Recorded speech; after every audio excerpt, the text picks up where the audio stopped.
and what is going on in our lives, how well we can actually intertwine everything. And that's what the word says. Everything works together for those who love him and those who are called according to his purpose. So it is just not what we do inside the church. It is just not who we are with our makeup and hair and everything, perfume and everything. But it is also on the days when we have a bad hair day and things are really not working out and the door is just banged and things are just not in place. And that's where we find actually our purpose and everything, like Bob mentioned, and I remember Rose and I had this conversation last year also, that many times when we are adopting these new revelations, it may come from science, it may come from the word, it may come from even the milkman who keeps the milk outside our door. Many times what happens is we see not only us changing, we are seeing things also changing around because those are the new lenses, the new eyes that we have. And yeah, VIA character strengths is one of the great ways that we are constantly reminded of we are not limited to our weakness or our opportunity areas. I know the professional in the corporate world, they have kind of massaged that word. They have done some wordsmithing and what is that, laundering the language. And because people don't talk about weakness anymore. They're constantly talking about opportunities. So wherever we are from our childhood, I think we are getting started. This was a good introduction. From our childhood, we've always been in that program, even when we get 96 or 98% out of 100. The teacher writes can do better. Instead of saying well done, or there's no acknowledgement for the effort. But we are so much stuck in that program that even as we graduate and go to college, is the same thing. So we went to Jason's college, and everybody, he scored full marks, and they did not say well done for the full marks. They said we want, he's a good child, but he needs to continue this. So it's like to putting pressure on the child. And then kids, they graduate out of college and they join work. Then they have this performance appraisal. So there's just one little line that most of the time the managers and the HR puts in, saying that, oh, you've done well, but you can focus on this. You can work on your Excel skills, you can work on your PowerPoint skills. So there's always that the pressure to do something more is there. But when we really understand our strengths and knowing those strengths are ours, we operate from a place of strength and a place of confidence. Yeah. So, do we wait for some more time, or can we just get started? Thank you, Barbara, for starting us off. Absolutely. You can go ahead and get started whenever you want, Sam. Mhm. I think there will be some that will continue to come on in, but you go right ahead. Okay. So I'll start sharing my screen. Please give me a thumbs up if you can. Before Sam gets started and while he's sharing his screen, I remembered there was things that I was supposed to say. So that was probably my cue to remember that there were things I was supposed to say, but I'm so ready to hear what he has to share tonight. So we're going to do this. We are going to do 2 sessions. So there'll be a time when we will take a break so that you can take a potty break, go get some coffee, go grab a quick bite to eat, like not at your local fast food place, but like in your local kitchen. However, if you need to like take a potty break or go get some water, please feel free to leave yourself muted and step away from your screen. You know, if you need to attend to life, we understand that. We want you to know that you have the freedom to do that. We're not going to give you a card at the end that says, we love that you were here, but we're just going to say that we are so grateful that you've made time out of your evening to join us. We know beyond the shadow of a doubt, your world is going to be changed, blessed, and enhanced for being here with us tonight. So without any more words, I'm going to let Sam do what he does so well. And if you have questions, you can write them in the comments. Chitra and I will be keeping an eye on that, and we'll get to those questions kind of at the break. There will be 2 sessions tonight, and we will do, I've had a couple of people ask if we were going to do the breakout rooms. Yes, we will do the breakout rooms, and we will get to our passion recipes. All right, that is all. Thank you, Sam. So we'll start off by the title. I know the date is dated, but we'll start off with the title, which says Strategic Conversations. So this sounds very corporate, but sometimes we need to have these conversations, and conversations are two-way. So I cannot do this alone. So because every time we do these sessions, we'll keep learning. So I would really, really depend on all of you for interacting with me throughout this session. Yeah, primarily I am not at home because I'm traveling to another city, so I don't have my monitor, so I cannot. I'm not able to see the chat. So Michelle and Chitra have graciously jumped in and said that they will monitor the chat for us, so we can get started. So at the beginning, I'm going to play a few videos. I hope the signal is good for you to see them. They don't have any music, no words, nothing, but just for you to observe. So here we go.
Okay, so yeah, what do you actually see, or what are your comments on these videos?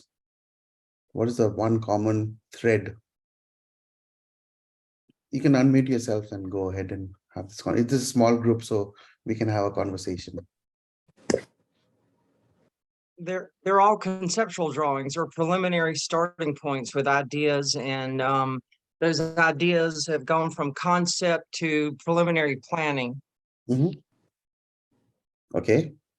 What I else? see some architectural design Mhm. from, that's mechanical drawing to an artist of doing hand rendering, presenting, looks like a business complex that one has drawn up, and then making a presentation, highlighting details, and then an agreement at the end. And certainly this artist enjoying his work. Mhm. Okay. What What else? they imagine it's going to look like when it's done. Okay. They What gave me else? a feeling of movement. They gave me a feeling of moving forward, of movement. Okay. Okay, so mine's probably a little bit different. What I was getting was collaboration, coordination, collaboration to bring solutions. Wow. Really awesome perspectives. Anyone else? There's a comment in the chat window, Sam. Mhm. So Jen says design and blueprint. Design and blueprint. I I was thinking the same thing too. Mhm. I was thinking design and blueprint as well. Yep. I think Jen has attended the workshop earlier. No, I'm just kidding. But that's exactly what I'm looking for. So this is all different concepts of design. Even as we go through life, we look out for the designs of our clothes, of our car, how our building is designed when we go to purchase a building, how the area, the locality, and the community is designed. That's what we look at. But very often we do not get into this factor. And especially from the church, we say, okay, God has designed our life and we will just, if it's God's will, we will do this. If it's God's will, we will do that. Just an example, I just want to share a year back, my own brother, so we are from the church background, and he had a massive heart attack and he had to do some adjustments and there was a surgery involved.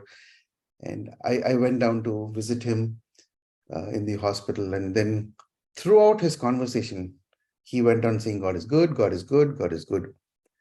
And every time he said God is good, his wife repeated the mantra saying all the time, and all the time God is good. So thanks to Don Moen, that song has become very famous. But what I was actually at the edge of my seat every time I heard that, because we've always been through the program and so he went on repeating. So yeah, this might sound a little bit harsh, but I asked him, how are you seeing God's goodness in your life right now? You've just suffered a massive heart attack. Your blood pressure is really going through the roof.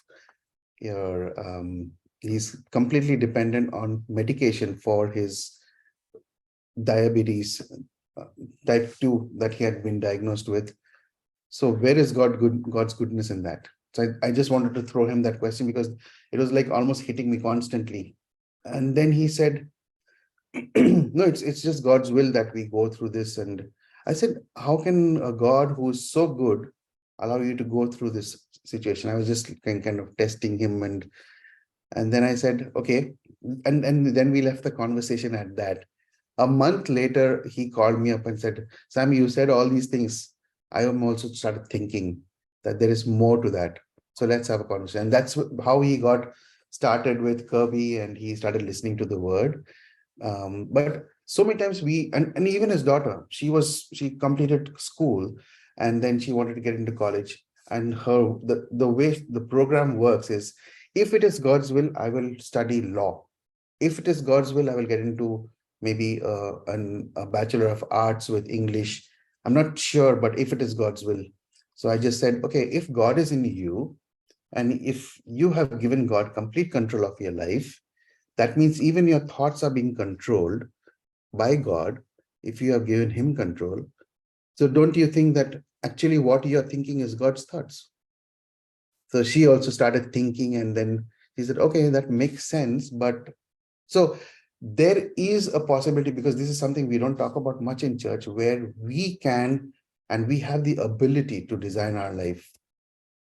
So instead of getting into the program, we have the ability as God's children, as sons and daughters of the Most High God, who like spoke everything into being and then gave the liberty to one man to name everything that we see around. So much of creativity is in each one of us, and yet we just many times we just leave it on the shelf. Everything we want to do, we get up, we brush our teeth, we choose the brand of toothpaste, we choose what type of bristles should be there on a toothbrush. But when it comes to some things in our life, oh, if it's God's will. So that was the conversation we had. And definitely this sounds very corporate, but what has happened is, over the years, religion has caused so much of a separation between what is secular, non-secular. I remember the conversation I had with a pastor friend, and he was like very upset because in our office we had just an evening of get together where it was in a bar, and suddenly they asked, excuse me, they asked, oh, Sam, you sing. So they handed me the mic, and then I sang some songs, and then my pastor came to know, and he said, brother, you should refrain from singing in the secular songs and this and that. He like gave me a long lecture. I was very quiet. At the end of it, I asked him, Pastor, is Happy Birthday not a secular song? And yet we sing in church. So he didn't have anything else to say. So yeah, so we leave the designing to someone else, and at the end of the day, when things don't work out, we say, oh, it is maybe God wants me to suffer. That's the reason we are going through it. I remember in the early days when we used to listen to Grace, Joseph Prince had a sermon on God's goodness, and it was mostly from Hebrews, where it talks about um, chastisement, God's chastisement. And so, like typically in the regular church, we are taught that whatever we go through, it's a learning experience.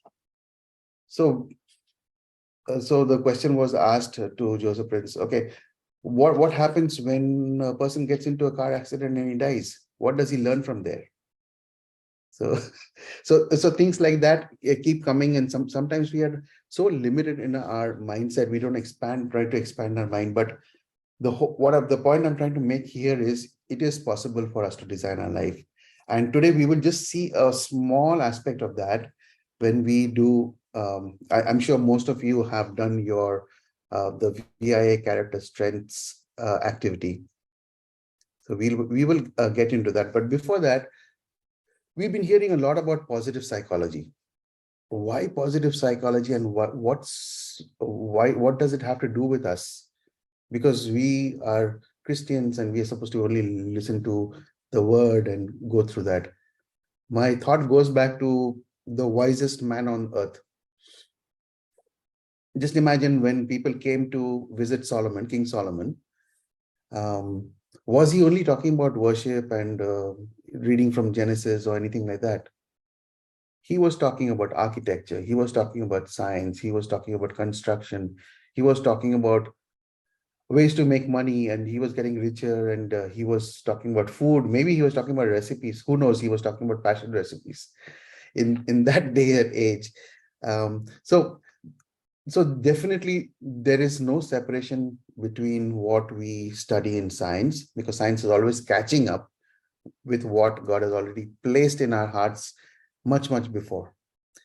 And so all I want to show in this slide is traditional psychology versus positive psychology, and it takes us back into the conversation we started with. So many times from our childhood, the focus is what is wrong and emphasizing that wrongness, and then encouraging us to focus on making that wrong into right.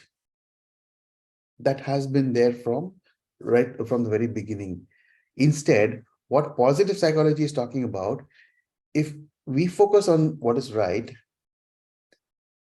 and that only helps us boost our strength. And this word human flourishing is something that we will talk about in a couple of slides later. But in all this understanding the positivity, it is not positive thinking. Okay, positive thinking, according to me, I won't say for everybody, positive thinking according to me is capital BS. But positive psychology, the way we work our minds and our thoughts and the narrative in our heads, actually helps us with a lot of benefits, which I don't want to read out everything, but it's here for you. Going into that, on flourishing, we have all heard about the Kirby talking about the PERMA model, where it is a combination. We flourish when there's a combination of positive emotions, engagement, we build up relationship, we have a meaning to what we do and how we do it. And once we get into a meaningful activity, which takes up most of our day, we also have a sense of achievement. So this is the way flourishing works according to positive psychology. But within WOW, Kirby has actually done a lot of research on that. So that actually helps us. He has helped in turning positive psychology. Positive psychology over here, flourishing, is based on research. But what Kirby is showing is based on evidence backed strategies, which helps us flourish as WOW. He's come up with this, coined this word epic, where there is energy, there's positive emotions. We're completely immersed in what we do, who we are, what we do, and how we do, which is actually a result of flow. And in doing so, we are also building a community around us. So typically in an organization or in any aspect of life, when a person does well, he succeeds, he gets everything that there is needed to have a successful life, happy life. You know what happens? He grows. He goes on top, and becomes very lonely out there. I work a lot with very senior officials in the company and across the industry in IT. And I've noticed all the VPs and directors, senior directors, they're very lonely because they've grown up the ranks, but they don't have anybody around them. Of late, there is a word called co-elevation. So that is something we can apply here. When we are building a community, it is not just I will grow, but I will bring up everybody along with me. So that's the primary objective of building the community. And here's where we get into the VIA character strengths. Why does it matter? So I will ask you to just unmute yourself and speak at this point in time. Why are we talking about VIA character strengths, and how has it helped you understanding your character strengths? Let's go.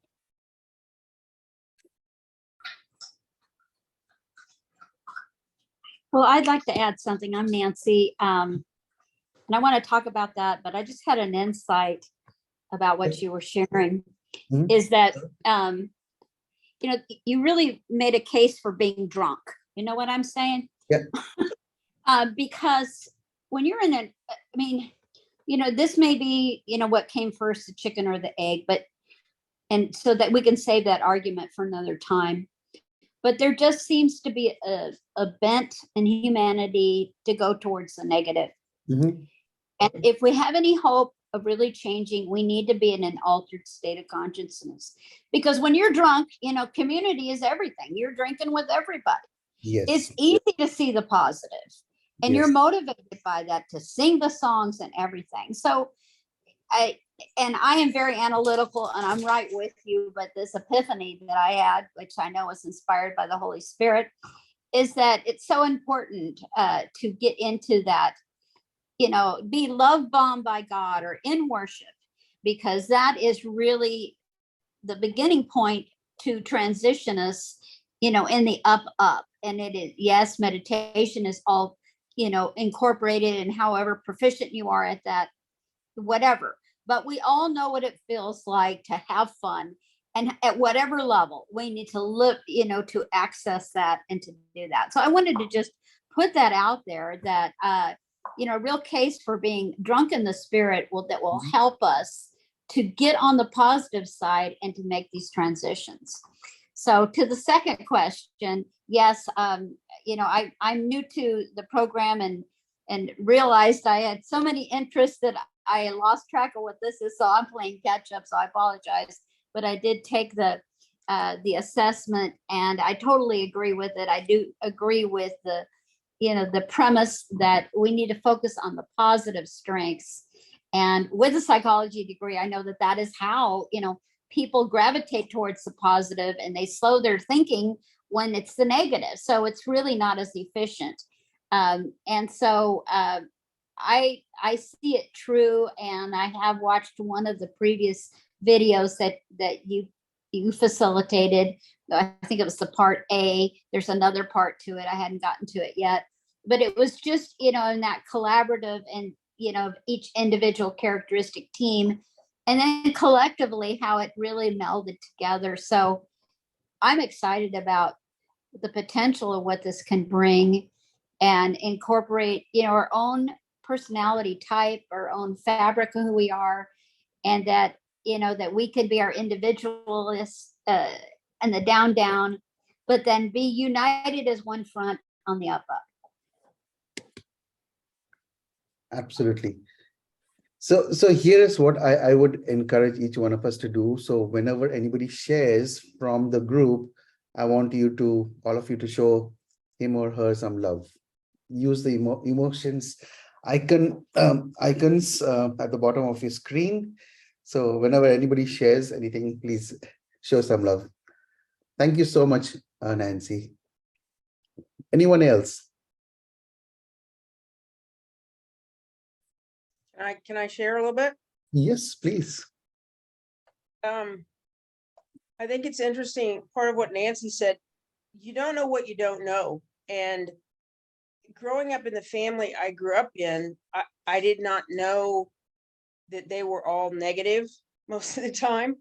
I didn't know anything about frequencies and attitudes and that you could change what you're doing and how you're doing it. It Mhm. was only after I was an adult and began to realize that just because they said I was like my dad didn't mean I had to act like my dad. Mhm. Yeah.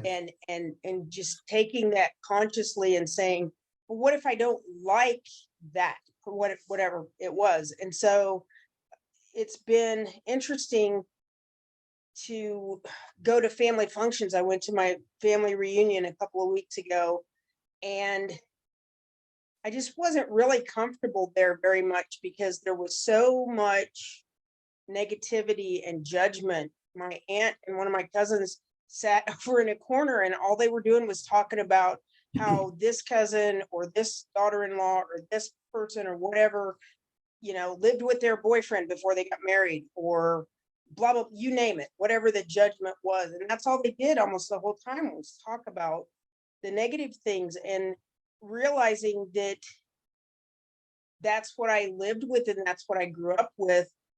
And now understanding I don't have to be that way. I can limit my time with them, or even just prepare myself if I'm going to spend time with them, prepare myself to not get sucked into that negativity.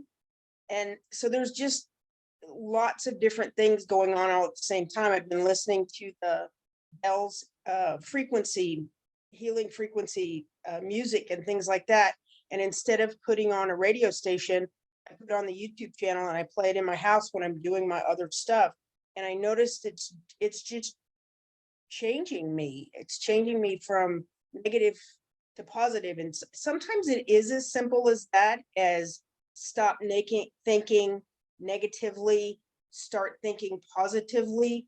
But sometimes it's just the frequency that I'm at, or waking up and deciding, okay, today I'm not going to be negative. Mhm. And all of these things coming together. And so character strengths, I think character strengths matter. And why? When I was growing up, I played sports and stuff. And all I remember about my dad coming to my softball games from the time I was 8 years old was I could have had the best game of anyone. And he would come up to me afterwards and we'd walk to the car and he'd put his arm around me, and all he would do was point out something that I did wrong. Ever. I played softball from the time I was 8 until I was 40. I was a junior in high school before I knew how good I was. And I was shocked because I was voted all conference, because I did not have anybody besides my coach saying you did it right. I didn't know. And how much better could I have been if my dad had said 3 positive things about me after every game instead of 3 negative? And so I just, like I said earlier, it's blowing my mind, taking the limits off Mhm. of, instead of calling them weaknesses, calling them something different. Sometimes it's just changing the word, but a lot of times it's changing the frequency of what you think about them. My Yeah. definitions of words are changing my perspective of me and life. And so I do think character strengths are important. I think it's important to, you would not do that. I wouldn't do that to a little kid. Absolutely. Thank you, Barb, for sharing.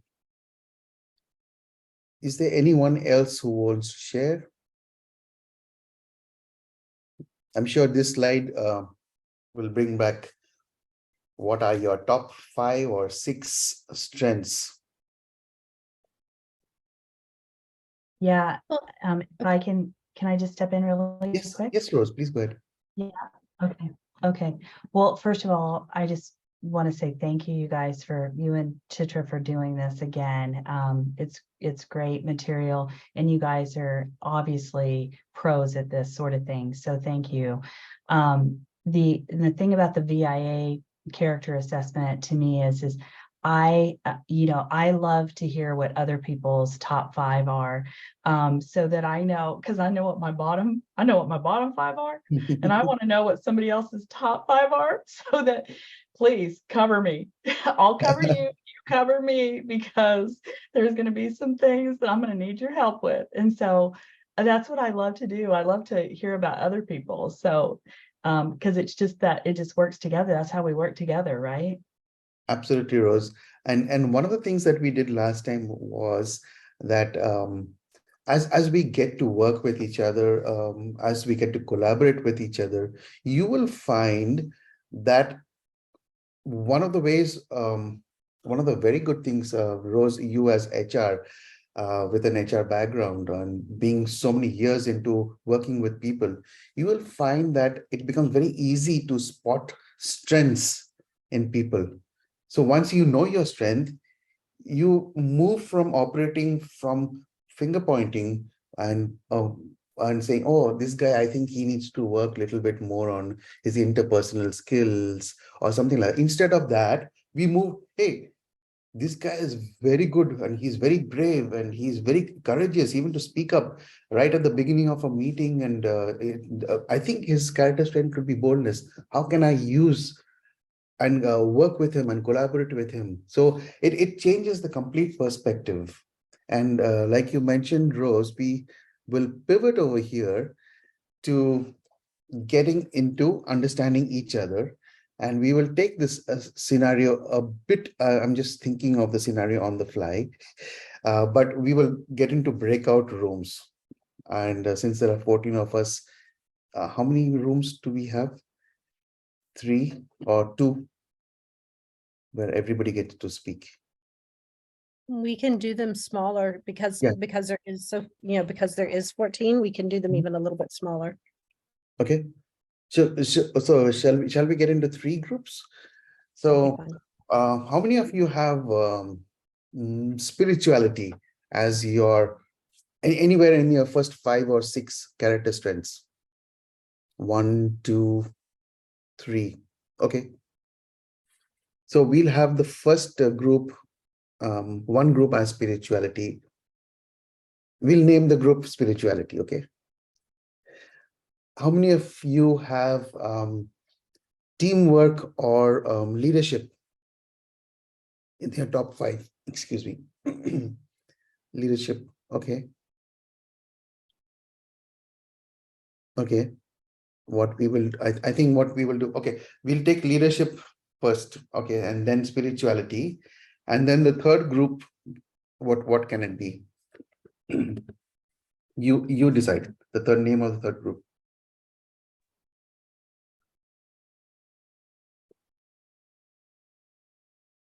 Can you show the chart? Yes, I'll do that Take one again. off the chart.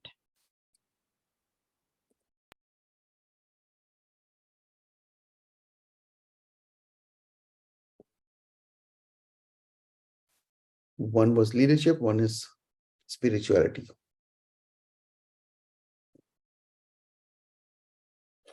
Humility. Did anybody have humility as one of their top 5? I think humility is good.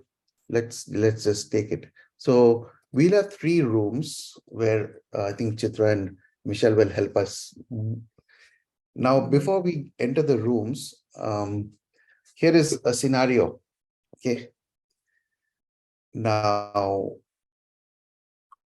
all of you have experience with a spouse or a partner. Okay. Now, both of you are at a family function. Okay.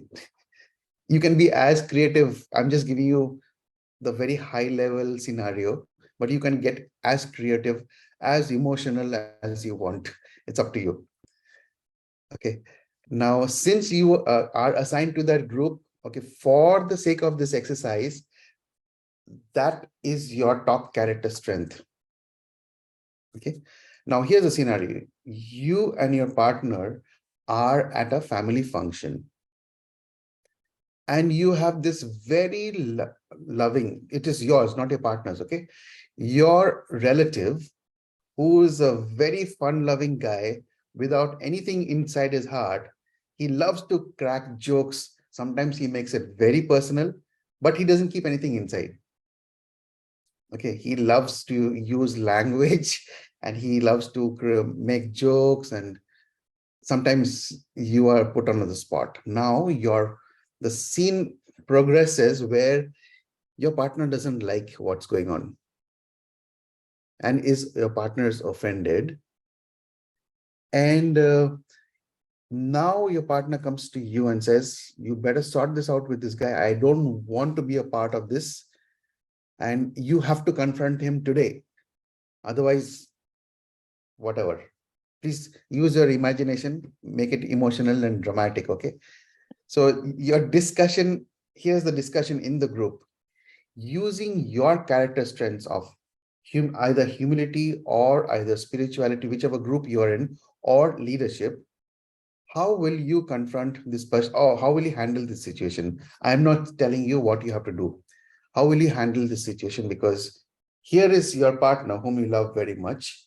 Here is a family, he's you can make him your relative, whichever way, paternal, maternal, whichever side, but you love him also, this person. And you know this guy doesn't keep anything in his heart. He just speaks it. So how do you handle this situation? Now, before you get into your rooms, I want you to assign a color. Okay, so leadership, what color could it be?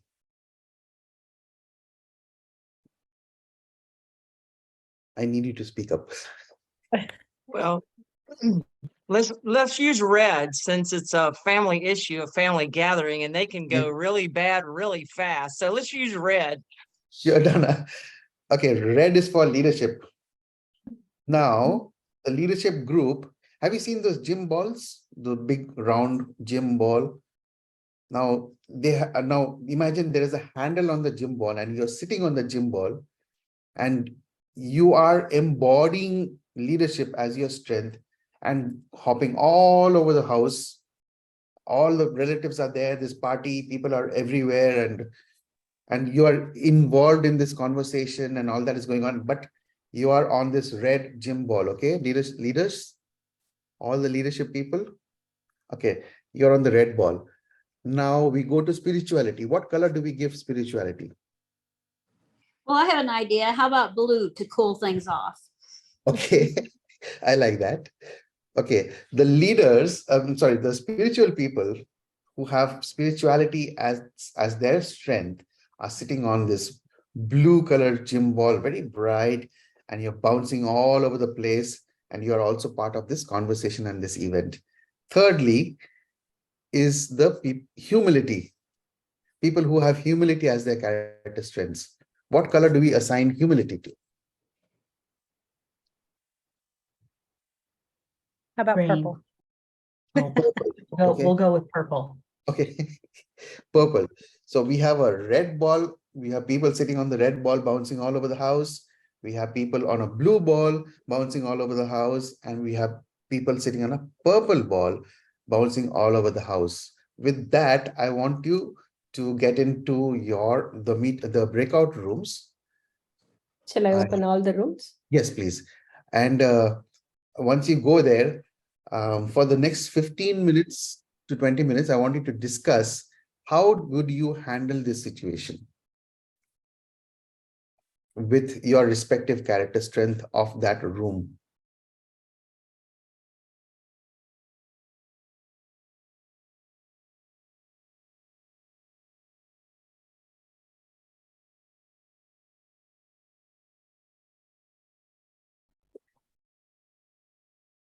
Where are you, Chitra? What city are you in?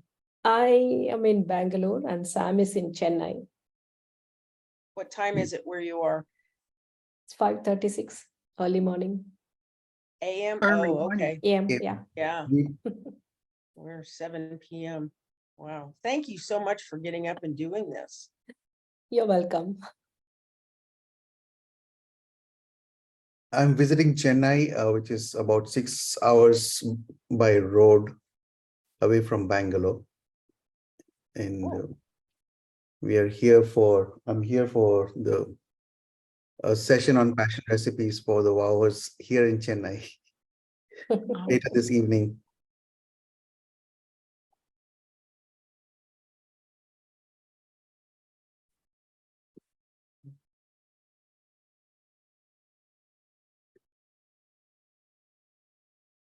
Great to see everyone joining back. I'm sure you didn't want to leave the rooms because there were some great discussions going on.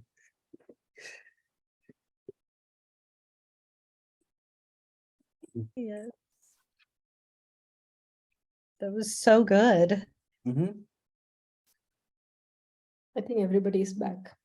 So here is what I want all of you to do. 3 things. One, identify which is your dominant hand. Right, left, right, right, right, right. Okay. Okay. On your dominant hand, can you just feel your pointing finger? Your pointing finger. Now, what I want you to do is draw for me an E on your forehead.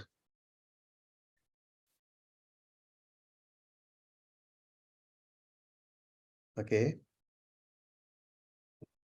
Can you just do that one more time and be very conscious of how you're doing it? Okay. Fantastic. Now, if you noticed, some of you drew the E from your perspective, and some of you heard me very nicely, and he drew the E from my perspective. Oh.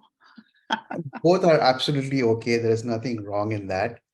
It's just that as we get more into community, as we get more, all of you are leaders. All of you are leading in some capacity or the other, whether it be in family, in the church, in wildlife.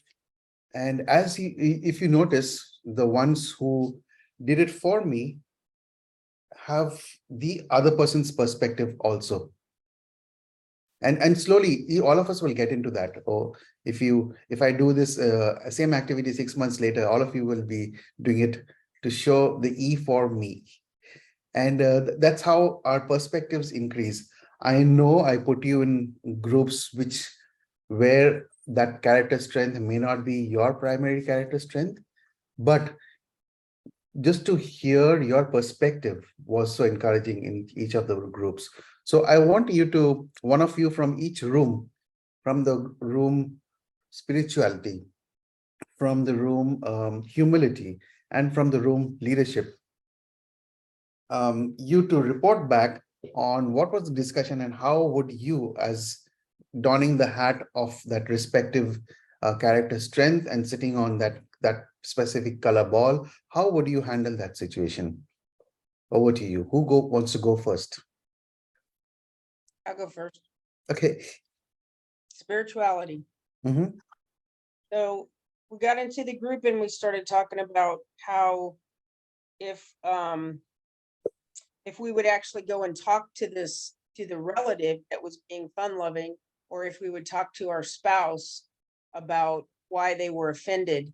And then Sam came in the room and said we were supposed to be talking about spirituality. So I took an offering so we could be spiritual. So so then we started using more spiritual words, and basically we were saying the same thing we had said before, which was we felt, most of us felt like we needed to talk to our partner first about why, what was wrong, what hurt you, why did you feel offended, or why do you feel that there's something wrong with what they were doing? Because the words that Sam used to describe it was he was being fun loving and joking, and that maybe there was some language. And so it's like, okay, he didn't like single you out and attack you. He was being fun loving. So what in you was hurt by that, or I don't know, using more spiritual words or less spiritual words. Sometimes people don't like churchy words. And so saying, okay, was there something that, why did it touch a piece of you? Is there something hurt in you that triggered you or touched you? And so that was where we kind of went with the spirituality part, was first addressing it with them, not refusing to go and talk to the other person, but saying, hey, what's going on in you that got aroused or offended. Nice. Thank you, Bob. All right, who goes next?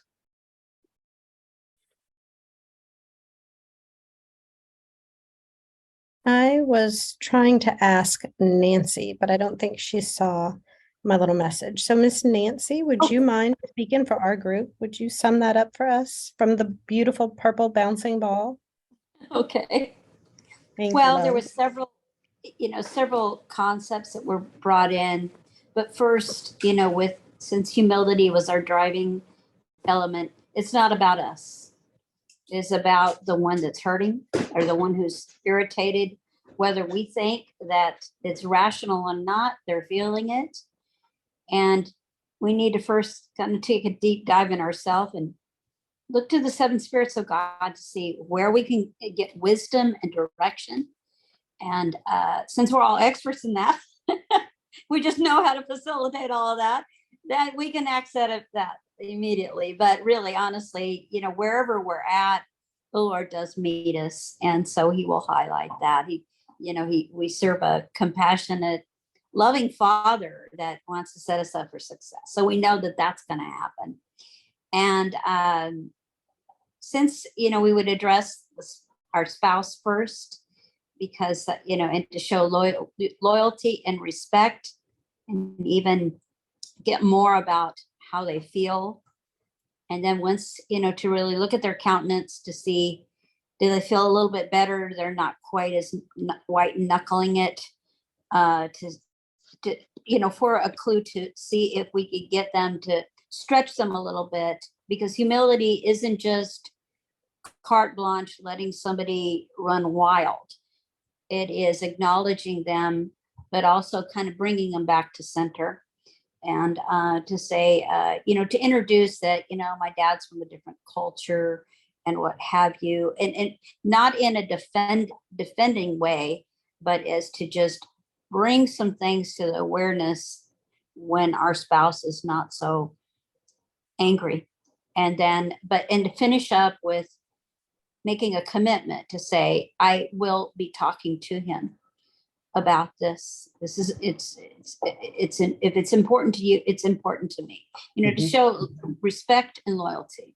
And then to talk to my father and, get him, coax him outside and, hey, Dad, everything. And talk about, our culture as our particular culture, and how, when certain subjects were talked about, how everybody would stop talking, and we just didn't cross that line. And, he may go off a little bit and say, well, we've got two different cultures here. Again, bringing him back to balance to say, well, we have a cultural difference, whether we agree with it or not, it's happening. And these are some red line issues that are no-go zones. And so it would be, and this is just my perspective. This wasn't the group that said this, but is to really put some demands on this, to say, Dad, I really don't want you to do just a couple of things, not to make it a big case, and make it a short conversation too. And I don't want you to do this, but find this common ground. You both love sports. And yeah, I know you're being playful, so tear up the coach or the players, you both can have that common ground. And so would you consider doing this? Well, and I would know by his body language that, if he was being defiant really, or he was just like trying to save face, and you'd be saving face and say, okay, well, let's get back to the party before we miss anything, and try to get that right back in there. And then the other suggestion to my spouse would be like, we're not going to be here forever. When the party's not going to be forever. So could you help me, in the kitchen to do a couple of things, and get busy with some other things, just to be realistic that, because, my experience with men, when they start going at each other, I mean, it can be ugly. And then they're like, okay, we're good. Let's go have a beer kind of thing. But in the meantime, it could really escalate. So it's like distraction method. So, and some others, in our group were just sharing, about their own personal experiences being, the lone female in a bunch of males, and probably not ever understanding, and just was humble and asking, what do I do? And, just to be understanding and loving and caring. And again, it's not about self, it's about the other. Awesome. Thank you so much, Nancy. And we have the leadership group. So Donna asked me if I could share from our group. We were talking about how, well, I actually mentioned that I had situations like this that happened. I'm like, well, this is what has happened, but in reality, what should happen. But it was the idea of trying, I think in the end, we kind of came to the conclusion of like trying to see what the cousin's strengths were, and to highlight those strengths, and to try to maybe switch the topic so that maybe and I mentioned like the idea of like when something annoys me about somebody else, it's because there's something inside of me that I don't like. I do the same thing. And so figuring out, okay, why would I do that? And then what do I need in that situation? Like, do I just need attention? And then Donna brought in the idea of like, oh, well, I could even just make a comment of like, hey, well, do you want to talk to me about like doing a stand-up comedian group? Because you could actually make money doing this.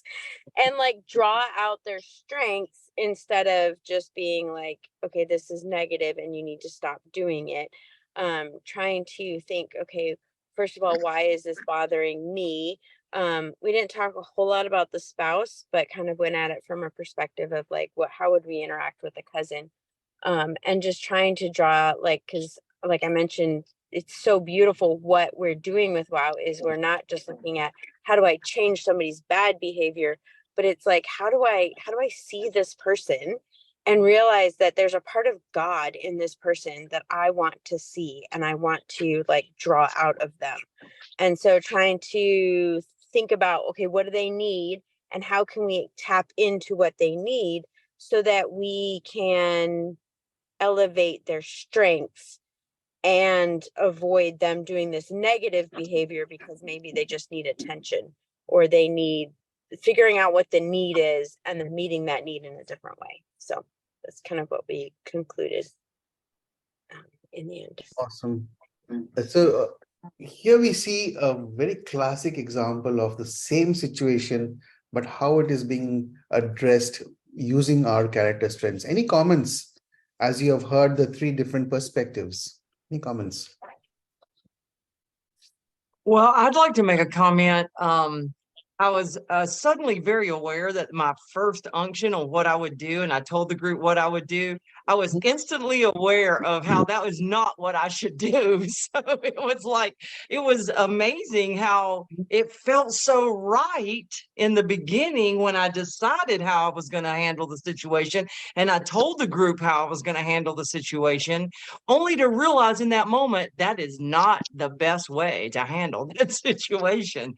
So I found that exercise very illuminating. So I wasn't expecting that. So.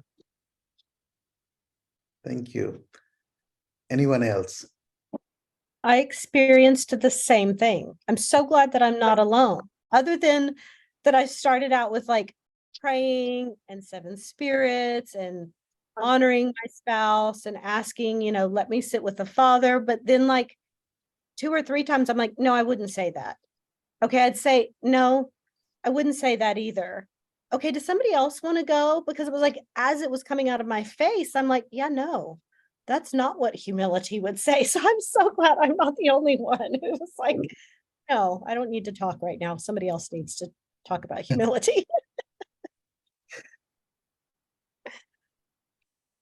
What are the other thoughts? As I listened to what Erin said, I was just thinking, well, she actually was more spiritual than we were in our spiritual group.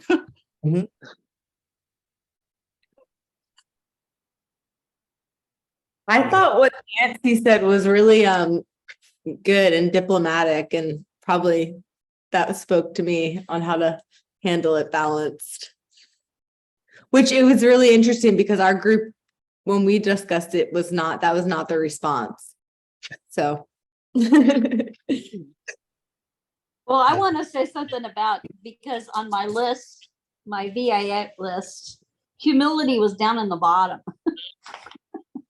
So, I mean, this was an example of the Holy Spirit overriding me and saying, okay, wisdom's one of your strengths. So, okay, now get over yourself, you know. So it's immediately like, walk with the Lord, you know. And then I'm like, kind of like listening to myself going, that not only will preach, but it preaches to me.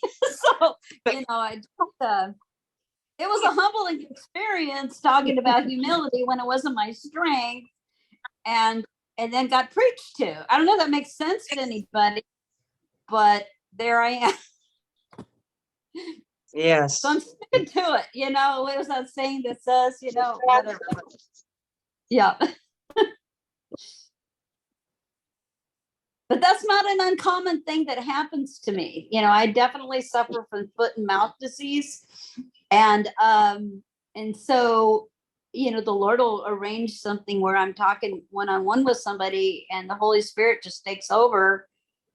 And I'm kind of like eating crow about what Michelle said about, you know, oh, that's not playing out well. My mind has got another thing going, I say this and everything, but the Holy Spirit is speaking. And so I'm in this dilemma, you know, like, okay, well, that's good I'm glad I'm on the Lord's team because, well, anyways, I better just leave that one alone. This conversation gets just more and more interesting. Actually, for the session that I don't want to limit. Okay, we have 15 minutes for this section, 30 minutes for that section, primarily because these kind of conversations really help each one of us. And a selfish reason, it helps me also to understand more. A couple of things that I wanted to share here is the 24 character strengths are your strengths. All of them are your strengths. When you are taking the assessment, the top 5 comes up based on what you are going through currently in your life. So, for example, Rose, if I may quote you, Rose is currently in a position of leadership. She's handling not only Wildlife US, but she's handling Wildlife World. She's handling everything around. She's also being a grandmother.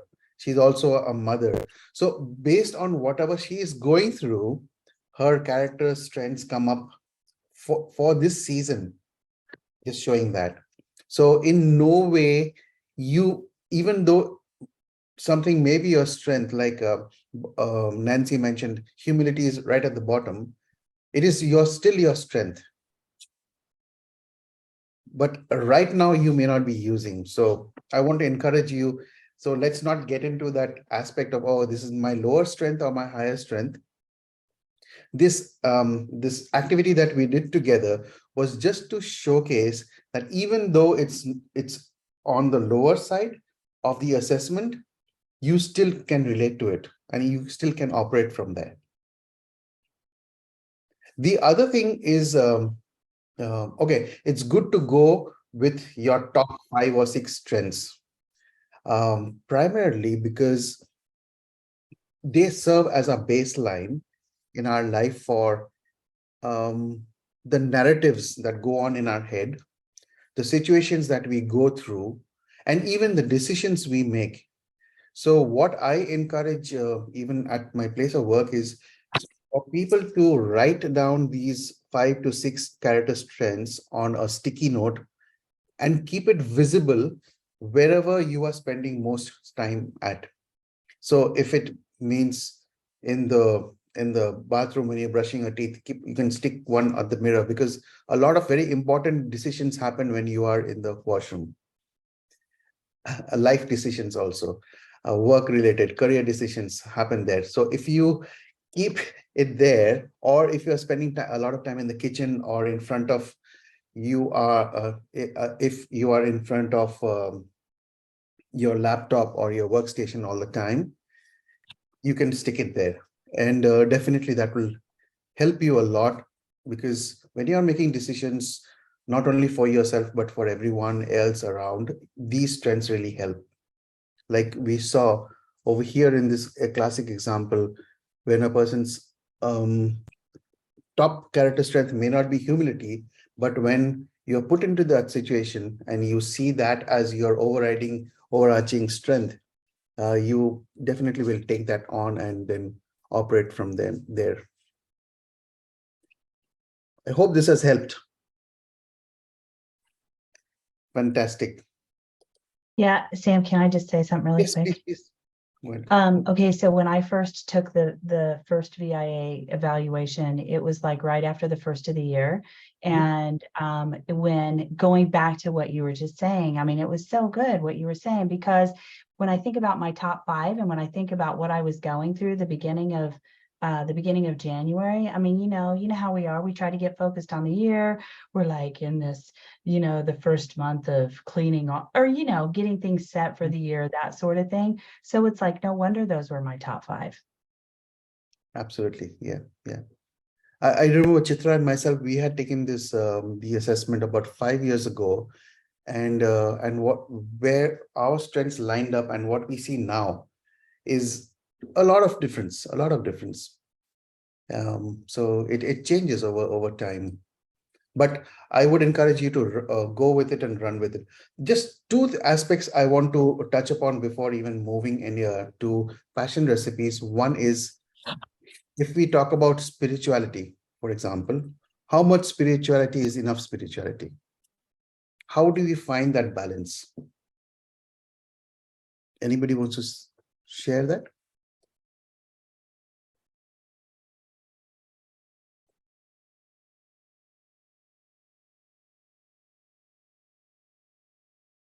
I remember Queen having a song called "Too Much Love Will Kill You."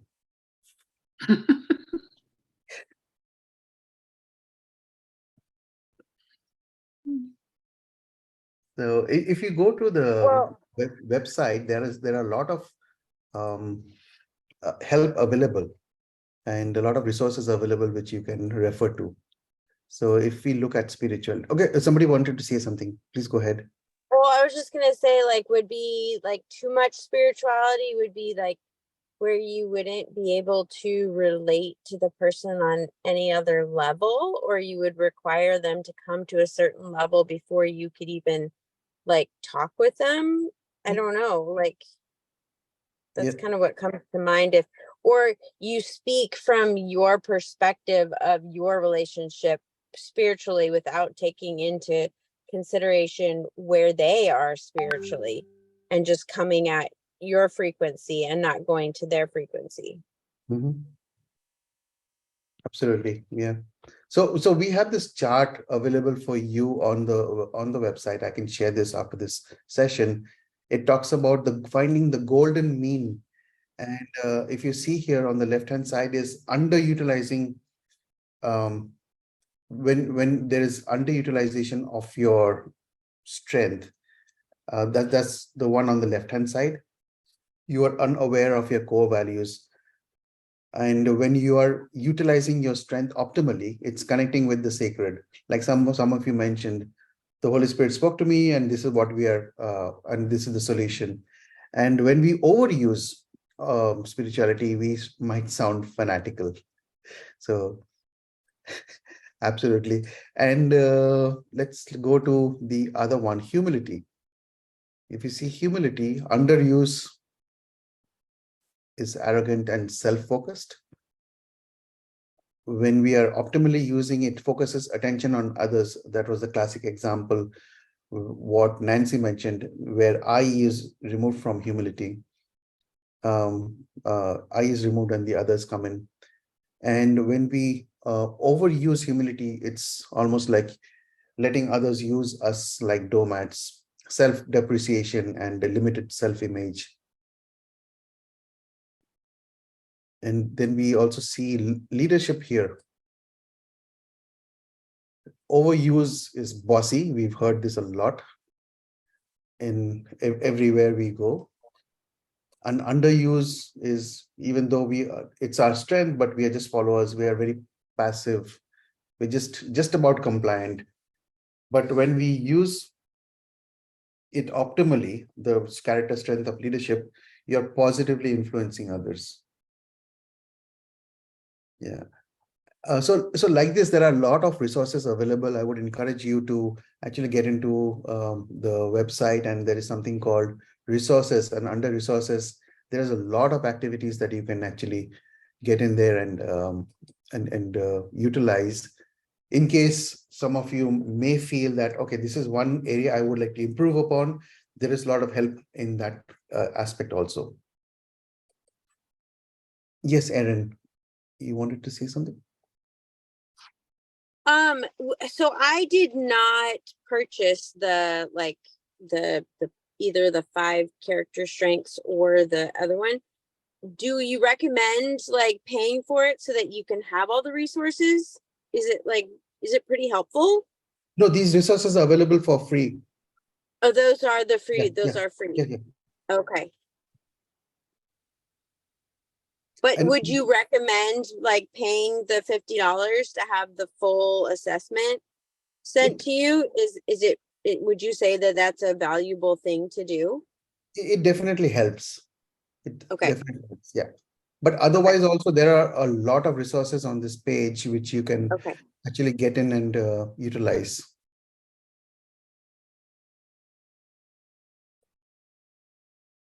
So with that, we go back. Just trying to.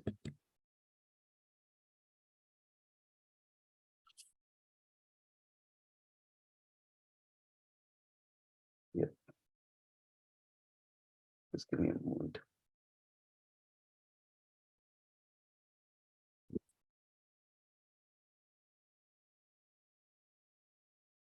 So like Kirby shared, so this is how I have kind of classified my character strengths using the fruit of the spirit also. And where from Galatians we find that these strengths are completely aligned to the fruit of the spirit of love, joy, peace, patience, kindness, goodness, faithfulness, gentleness, and self-control. And the ones in green is, I found those are my strengths for now, for this season that I'm going through. And yeah, and I keep reminding myself that all these are my strengths, and based on the situation, based on whatever I'm going through, I can actually utilize this for myself here. So we get into the very high level introduction. I'm sure most of you would have heard of Passion Recipes. Some of you, many of you would have completed that activity. So over here today, what we will focus is on what do we do after we write down our 25 curiosities. But before that, I just wanted to share with you some of the couple of books which have influenced this workshop. One is The Positively Engaging Leadership by Kim Cameron. This is one of the most Googled books on Google. And a lot of corporates, a lot of companies are actually focusing on how can we engage team members. Even the recent Gallup survey, which was published in the second week of June on team engagement at the workplace, showed that only 23% of employees are actively engaged. A majority of them are completely disengaged. They're just coming there just for compliance sake, because they have to pay EMIs and other because of other commitments. They're just coming there to work. So there is not real engagement going on there. So how can we actually engage our team members by having a completely energized leadership team? So that's what this book is talking about.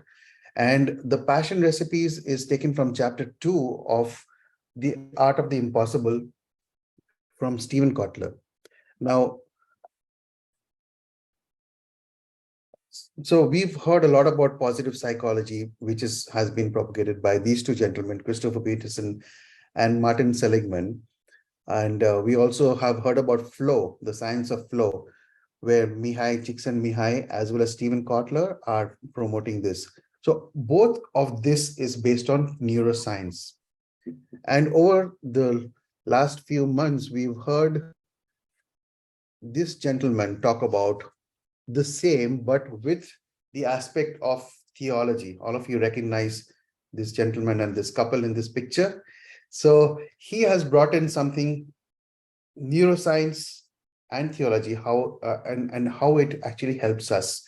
So Kirby and Fiona are kind of the pioneers in this field of neurotheology. Of course, there are a lot of people, but within WOW, they are really helping us understand, bringing it down to chewable bite-size content for us to understand the concept of how we can actually, being a believer in Christ, how the whole concept of what we do, how we do works. In this program of the passion recipes, it's almost like the secret of elite performers decoded. Most of the pictures here, I'm sure you will be able to recognize.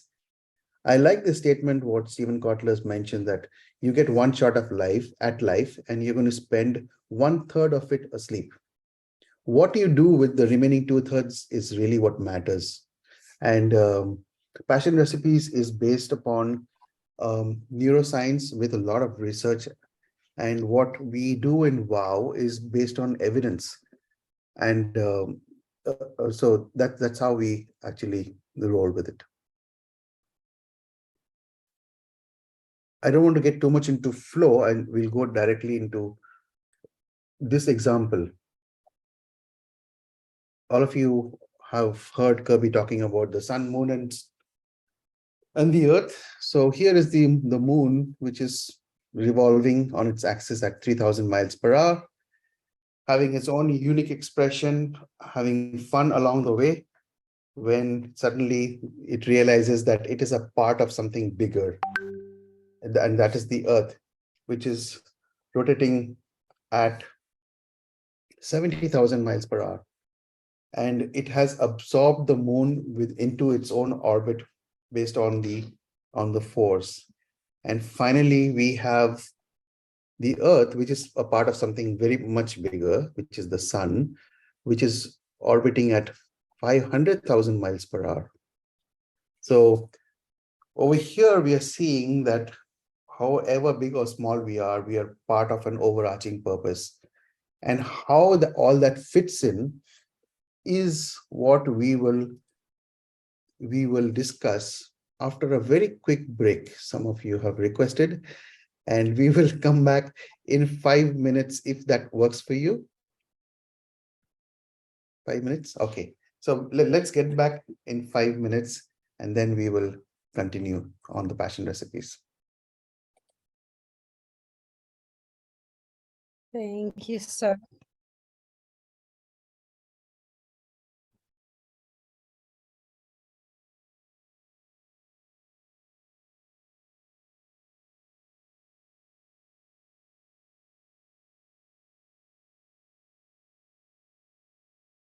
Welcome back, everyone. I know some of you are just joining in.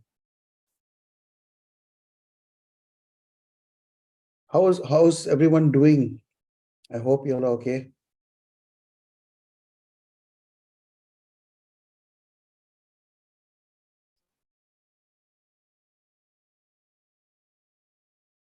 Michelle, I think you're on mute if you're trying to say something. Excuse me.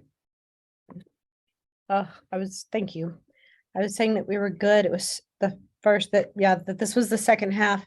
That the first half was so good. Thank you so much for for what you do, Sam. You're just like, it's truly a calling and a gift. Like it just flows out of you so sweet, like honey. Like, I was listening to you earlier and watching, and it was like I was hearing it for the first time. And I kind of commented to Chitra about that. I love your heart, and I love the way that you present it all. It's so sweet and so smooth and so simple. So just thank you. We are doing so good. So thank you for presenting it the way that you do. Thank you for your heart. Yeah, let's keep going. Fantastic. And as usual, I will not, excuse me, I will not go slide by slide because I want more interaction from this community, because that's what's actually going to be the differentiator here. The more we interact, the more we can extract out of each other. So I'll get back into my screen sharing, and we will talk about passion recipes. Please let me know if you can see my screen. We can see. Okay.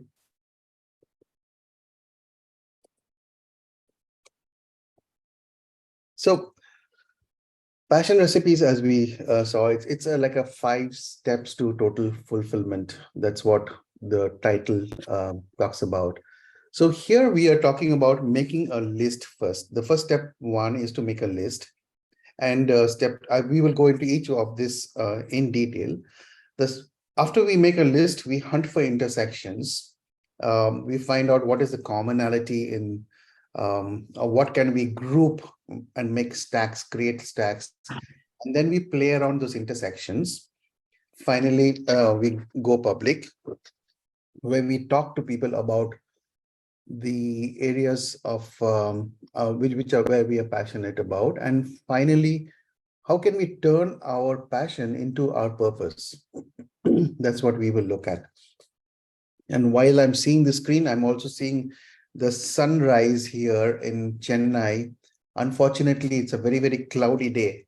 So I wish I could have taken a photograph, but it's very, very cloudy and slightly a dark and gloomy day. That's the reason I'm keeping on asking, how are you guys doing? Yes. So step number 1, back to passion recipes. Make a list of 25 curiosities. Now, this curiosities is something which actually is an intrinsic motivator. And when we are talking about making a list, I know most of you have completed your list of 25 curiosities. I would encourage you not to put down what are your goals. By being curious, what I want to say is, what would you do when you had some extra time? What would you search? What would you Google? Who would you like to speak to? Those kind of curiosities. It's not your goals that you already have in life. It's not your to-do list. Like one of them could be take the clothes out of the dryer and put it outside or put it for folding. So not those kind of things. But what are you really curious about? Make a list. And while doing that, you will notice that the first 10 to 12 are very, very easy. But the remaining ones, if you just put a little bit thought to it, it will somehow, it may not be the same as your 10 to 12, but it will align to your 10 to 12. Okay. Just by a show of hands, I just wanted to check with you. How many of you have completed your 25 list of 25? Okay. Okay. So what we will do is we will again get into breakout rooms, and hopefully this next discussion, once we get into the breakout rooms, will encourage you to actually build on your 25. Okay, back to my screen share. Yeah, so once you make a list of your 25, I will share a sample list with you. So this is how it may look. This is what I am curious about. This is not my final list, but this is just a sample list. Based on what we are going through, based on what we are studying, what we are hearing, as well as some of the other things that we are interested in. So this could be a list of 25. Okay. for example, foods. I'm definitely curious about, I don't like to spend a lot of time in the kitchen. So how can I cook foods that need less preparation time? What are the foods that I need to focus on that will help me? While it helps me with weight loss, it also needs to help me build muscle mass and not fat mass. Then on music, of course, there's a lot of research and studies done on creating music that impacts the frequencies, which impacts, like somebody mentioned, I think it was Nancy earlier, it has that healing vibrations. So with that, again, coaching, how can I use whatever I'm learning in CMS? How can I use coaching to become more towards the mystical side where I can actually help people? So coaching as a mystic, what does it look like? So being supernatural as a coach, what does it look like? So things like that. So I made my list of 25. And once I'm done with that, I look at intersection. How can I stack them up?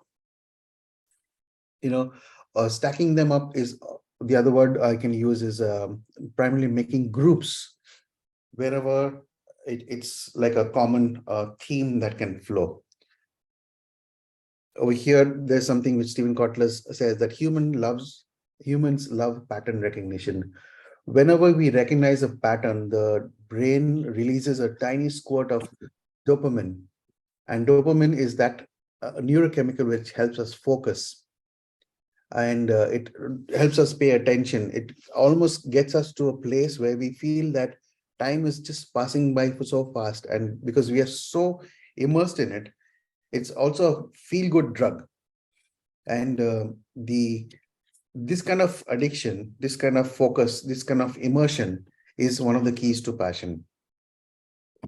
So when we are, so what I did was I took my 25 and put them into separate stacks.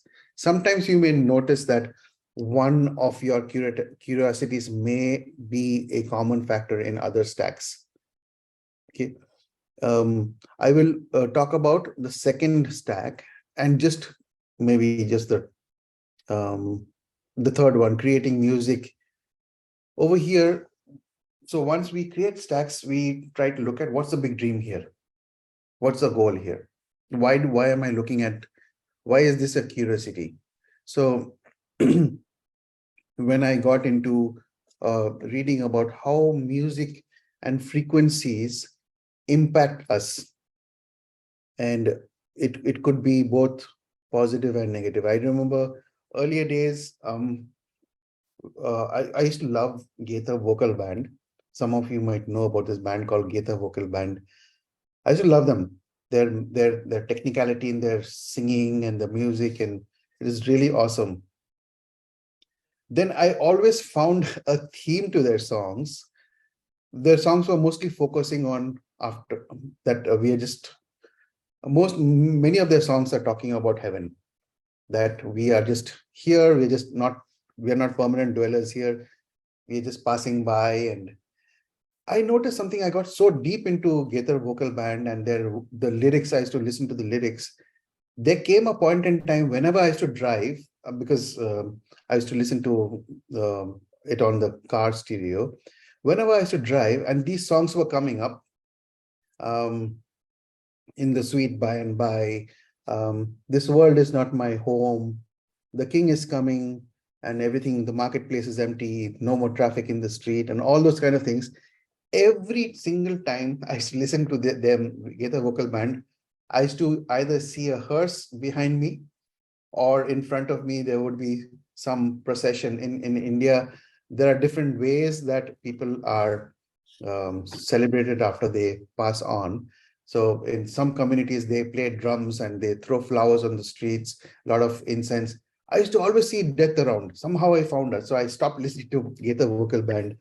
So that way, music, when it creates an impact, I was very curious to find out, okay, if a certain notes that is played and it creates healing, why can't I make a jingle out of that, those set of notes or chords, which will actually help people? And now, especially now in this day of social media, how can I make my jingle so viral that everybody starts playing it? So just imagine if my car stops at a red signal and I'm playing the jingle in my car, and there are people who are waiting at the bus stand, which is very close to the red signal. People will hear it and they get healed.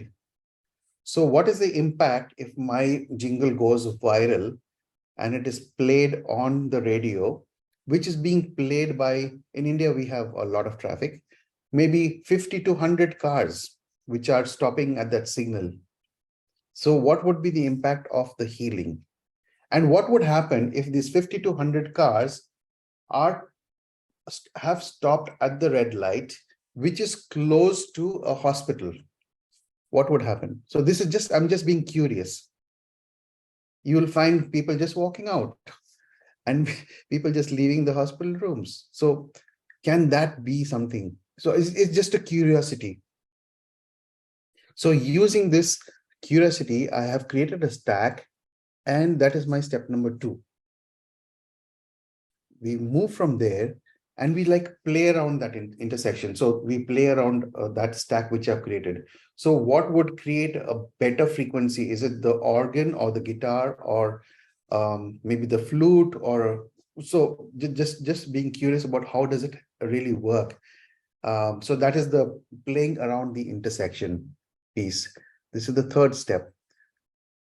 The 4th step is to go public. Going public does not mean you have to get on stage and talk to 5,000 people, but rather small conversations in a coffee shop or in a bar or in a restaurant, small conversations around this, or even at your workplace, even in your coach groups, to find out, start talking about it. Once you start talking about it, you will find that there are people who are also interested to walk alongside with you. As you talk more, you learn more. And as you learn more, there's always that the drive to actually see how can I implement this. Get online, go to Google, go to Facebook. There are a lot of communities. It's very interesting to see that whatever we are passionate about, whatever we are curious about is not new. There's always somebody who's done it before. So go online and find out these groups. For example, carnivore diet. Like I've been doing that for some time. Then I suddenly found our very own Erin Horton. She is a major proponent of carnivore diet, and there's so much of information that she has actually given out to people via the page on Facebook. So like this, there are so many groups available online, book clubs or anything that you're interested. That's one of the ways we can actually learn more on how to work on that particular stack.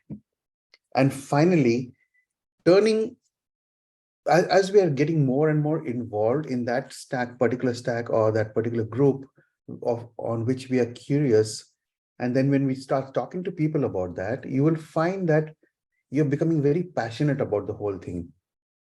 Once we become very passionate, we constantly talk about it, you will notice that this is actually what happens is that becomes a purpose in life. So often we have heard in the past that do what you love. And when children are growing up, we always tell them, focus on what you love. But ultimately what happens many a times is that people start doing what they hate. They get into the 9-to-5 job that they hate. They get into the whatever is bringing in the money, and they really don't like it. They always want to do something else. But when we turn our curiosities and are passionate about chasing that and working on that, you find that that becomes a purpose in your life. And once that becomes a purpose, everything just seems to fall in place. So here is where we take a break and get into, get into rooms, breakout rooms. I think we can stick to the same 3 breakout rooms. And Already there. I'm sorry? It's available. It's available. Fantastic. So what we will discuss here is we need volunteers here. One volunteer in each room who will talk about their stack that they have created. Okay. And once you have created your stack, you talk about what's the big dream around this stack. Okay, so so when you talk about the big dream, the others will help also dream along with you in that room, and see how using your natural talents, your passions, you can collaborate with the person who's sharing. So if I give an example, we have people who are passionate, having different kinds of passions, and at the same time having some talents also, some skills that they have. So can someone share about, or do we want to do it in the rooms only? How do you want to go about it? No, yeah, please go ahead and give an example. That way we'll Example. have a better idea Okay. what to do. Absolutely. Okay. So Michelle, do you want to talk about your big dream? Thank you for volunteering. Nice. One of my big dreams, because I did like actual big dreams, is to have a Mhm. conference center Mhm. one day. So, Okay. Okay. Conference center. mhm. And what happens besides, or is it only conferences or? No, it would be to have a conference center that, and it would, that it would have other businesses in it throughout the week, like wellness center.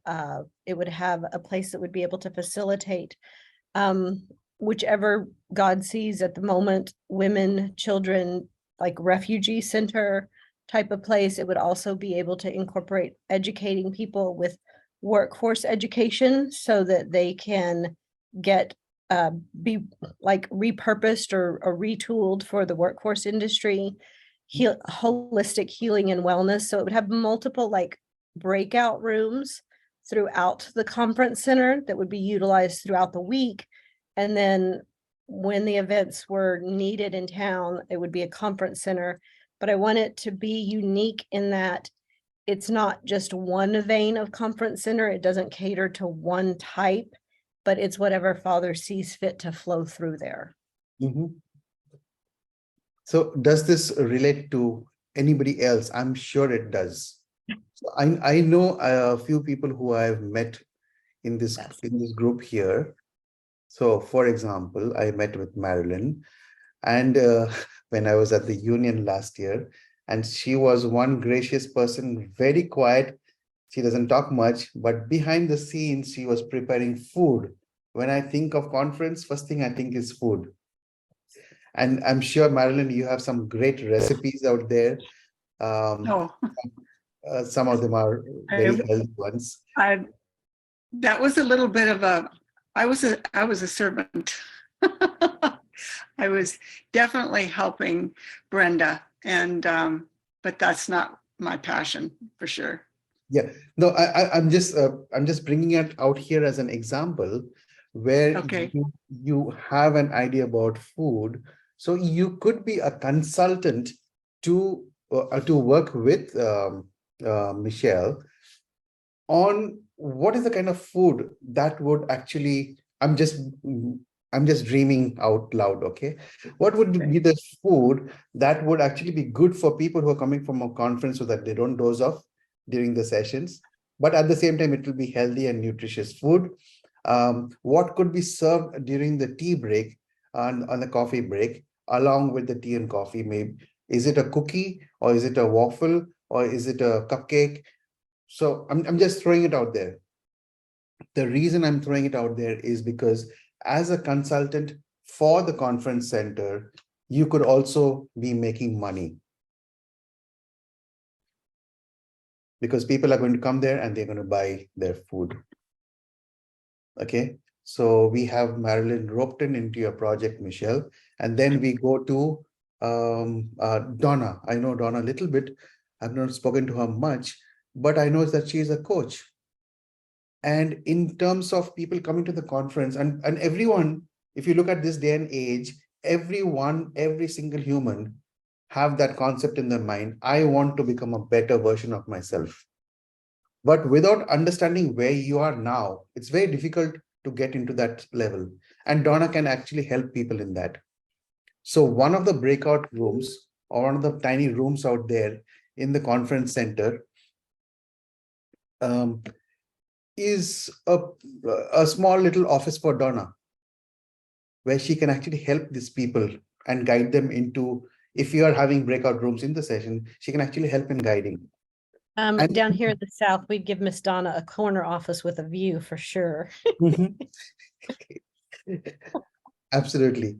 And with that, I'm ready to pack up and go to Texas. I can tell you that right now. So I'm Awesome. all in. awesome. Come on down, baby. So wherever there are people, we need people who can help the people. So Donna could be one of the facilitators for you. And then we have Rose in the room. And Rose is a great speaker. She's also a person who helps people. And Rose, with her experience in working with Dr. Lihini, definitely among the people who will be coming in, there will be people who have things like trauma and other areas, and Rose can actually help that. So in all this, the example I'm trying to showcase here is that we can all be a part of this great community. Into one person's dream.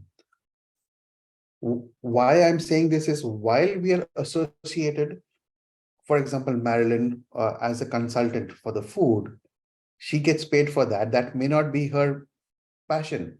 That may not be her big dream. But getting involved along with Michelle, while she is supporting and collaborating with you, she's also maintaining her unique expression.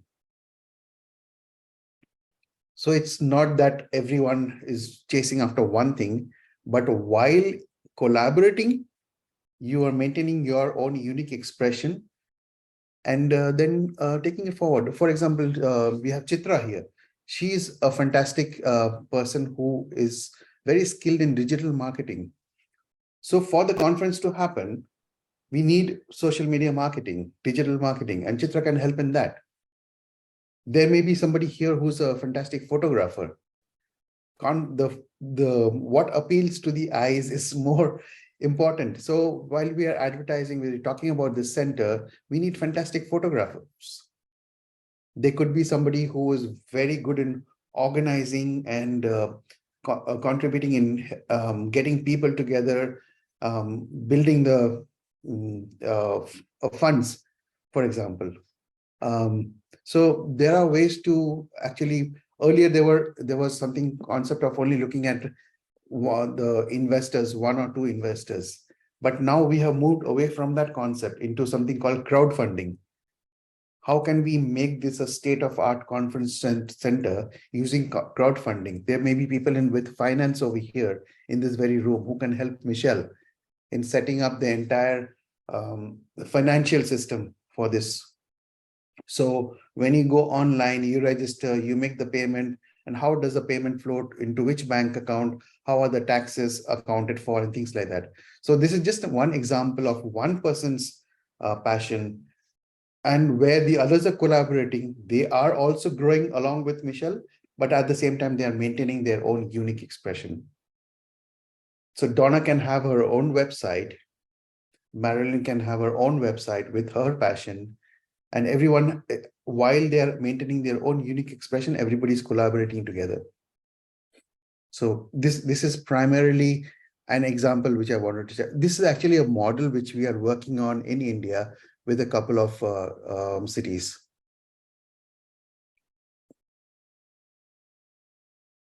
It also reminds me of load sharing. And, that is so psychologically important.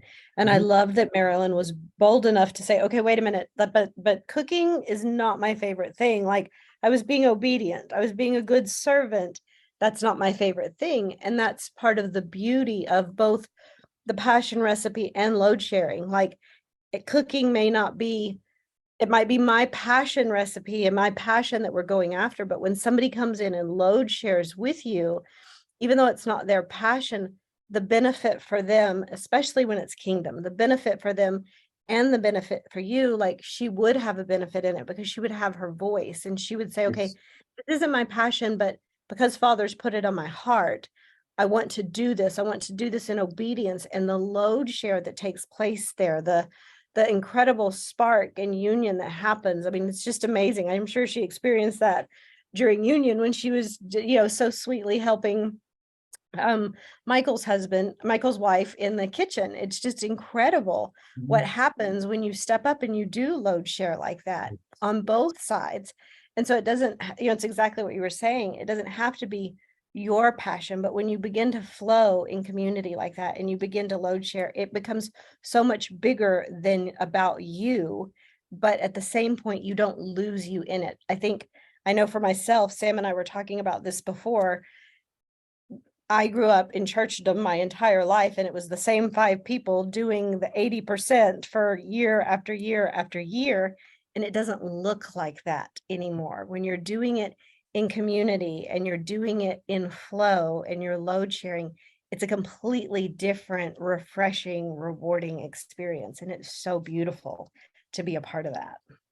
It reminds me, Michelle, of the picture that Kirby shared about ostriches. When they're only 3 or 4 of them in a group, they don't get to eat as much because they keep having to stick their head up and watch for predators. But the bigger the group, the more they can eat and be nurtured and get stronger because they don't have to look up as often. The load sharing for us is we can get nurtured and we can get reinforced in our strengths and use them to the best of our abilities because we have other people doing the things that are in their wheelhouse and not having to work outside of our comfort zone or be protective because we've got other people. We're under shield, we're under cover, and we're load sharing. Absolutely. So with that as an example, do we want to talk about one person takes the lead? And this can be anybody, and we can always, after this meeting also, we can connect and we can talk more about each one's passion and how we can actually do the load sharing, as well as maintain our own unique expression so that we all grow together. That was the main objective of this. Yeah. So shall we get into the meeting room now? The Yeah. break. Shall I open it? Yes, please.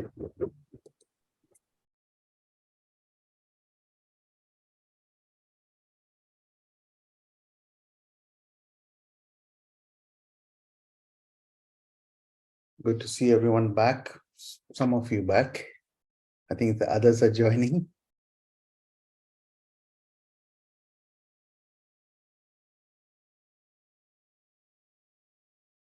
Hope you had some good conversations. I said we did. It was interesting. Mhm. We Agreed. didn't all have our stuff stacked, but it was a good conversation. Fantastic. I heard that the most used phrase during 2021 was "you're on mute." Yes. Absolutely. Yeah. I mean, do you remember when we all started learning how to do the Zoom and then how people had to be trained? Like, get off the couch. Oh, wait a minute. We're all hearing that. We don't want to see you going to the bathroom. We had to get trained or being a part of a large Zoom group and then people talking like, what the hell? I went to an online wedding and there was people using profanity and we come a long ways, baby, Yes. We certainly have. All right. Looking forward to hearing how was the discussions in your room. So which group wants to go first?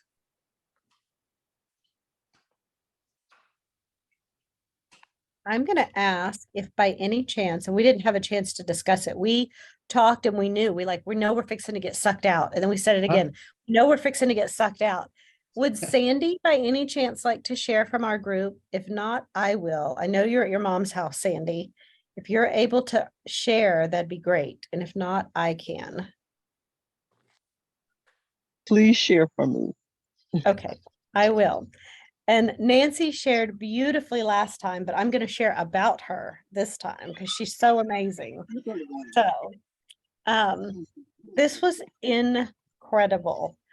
The synchronicities of the whole thing. I mean, if I didn't know better, I would think that we had submitted our lists and been put in a group according to like-mindedness, but we all know that we weren't. Yeah. Nancy and Sandy had never done this before, and so I actually asked them, like, if you could be curious about something, what would it be? They both said, well, based on what you said, I've had a thing in my heart. And Sandy's was 30 years ago that she was interested in a conference center, and some Wow. things about the conference center that were very specific to things that I hadn't even shared yet. But then there were other things too. I'm like, so, but what about right now today? And so she spoke and shared about those, and it was just incredible. Like I said, the synchronicities, education being one of them. And then Nancy had done, and I love what Nancy did, because like I did mine because my brain is very logical. It's just the way God made me.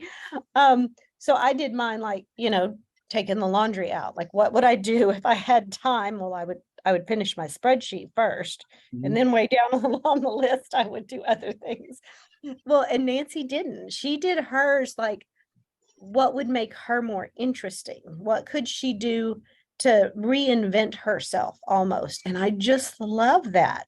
So she took it from that perspective. And as it went on and on and on, she began to realize, and even just in total transparency, we got to go on this journey with her about midway through reading this list that she created tonight while you were speaking, Sam, Wow. of God showing her this revelational download about just retooling, because she's an artsy, craftsy, she's got coaching background, teaching background in her, but just very free-flowing spirit, that if she would retool herself, and okay, something that she would want to do would set a schedule. If she had a schedule, if she were to study theater and then hone that down to a character, and then hone that down to public speaking, and that was where Father just started to flow in her, where it would flow into a conference center, a very unique language and a very unique dialect from heaven,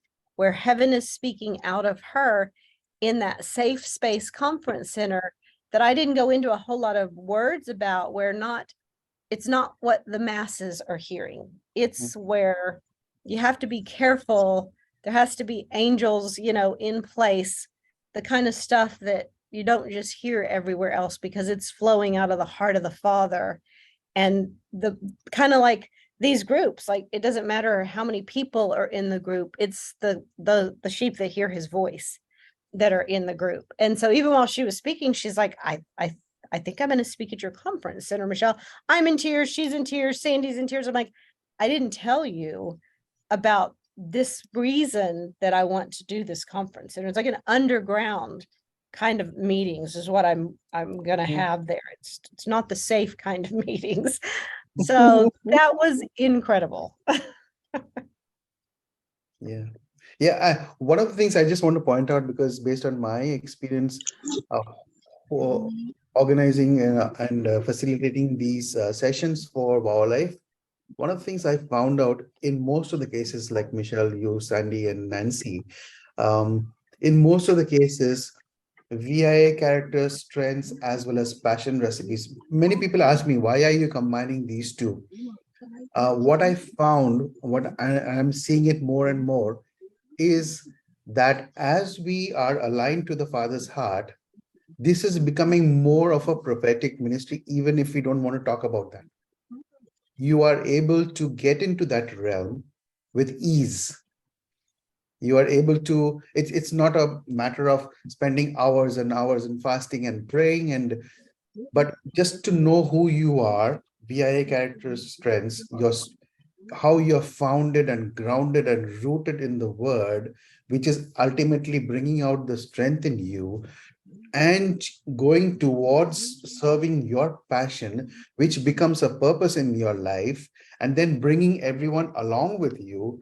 I think it's heaven here on earth. Yep. So thank you for sharing that, Michelle.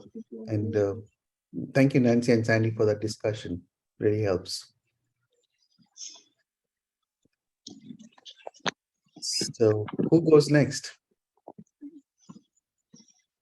Well, Helga, do you want to speak on behalf of our group since we were actually on your goal stack, or do you? Why don't you go ahead? You're on a roll, right? Okay. You did a Okay. great job before.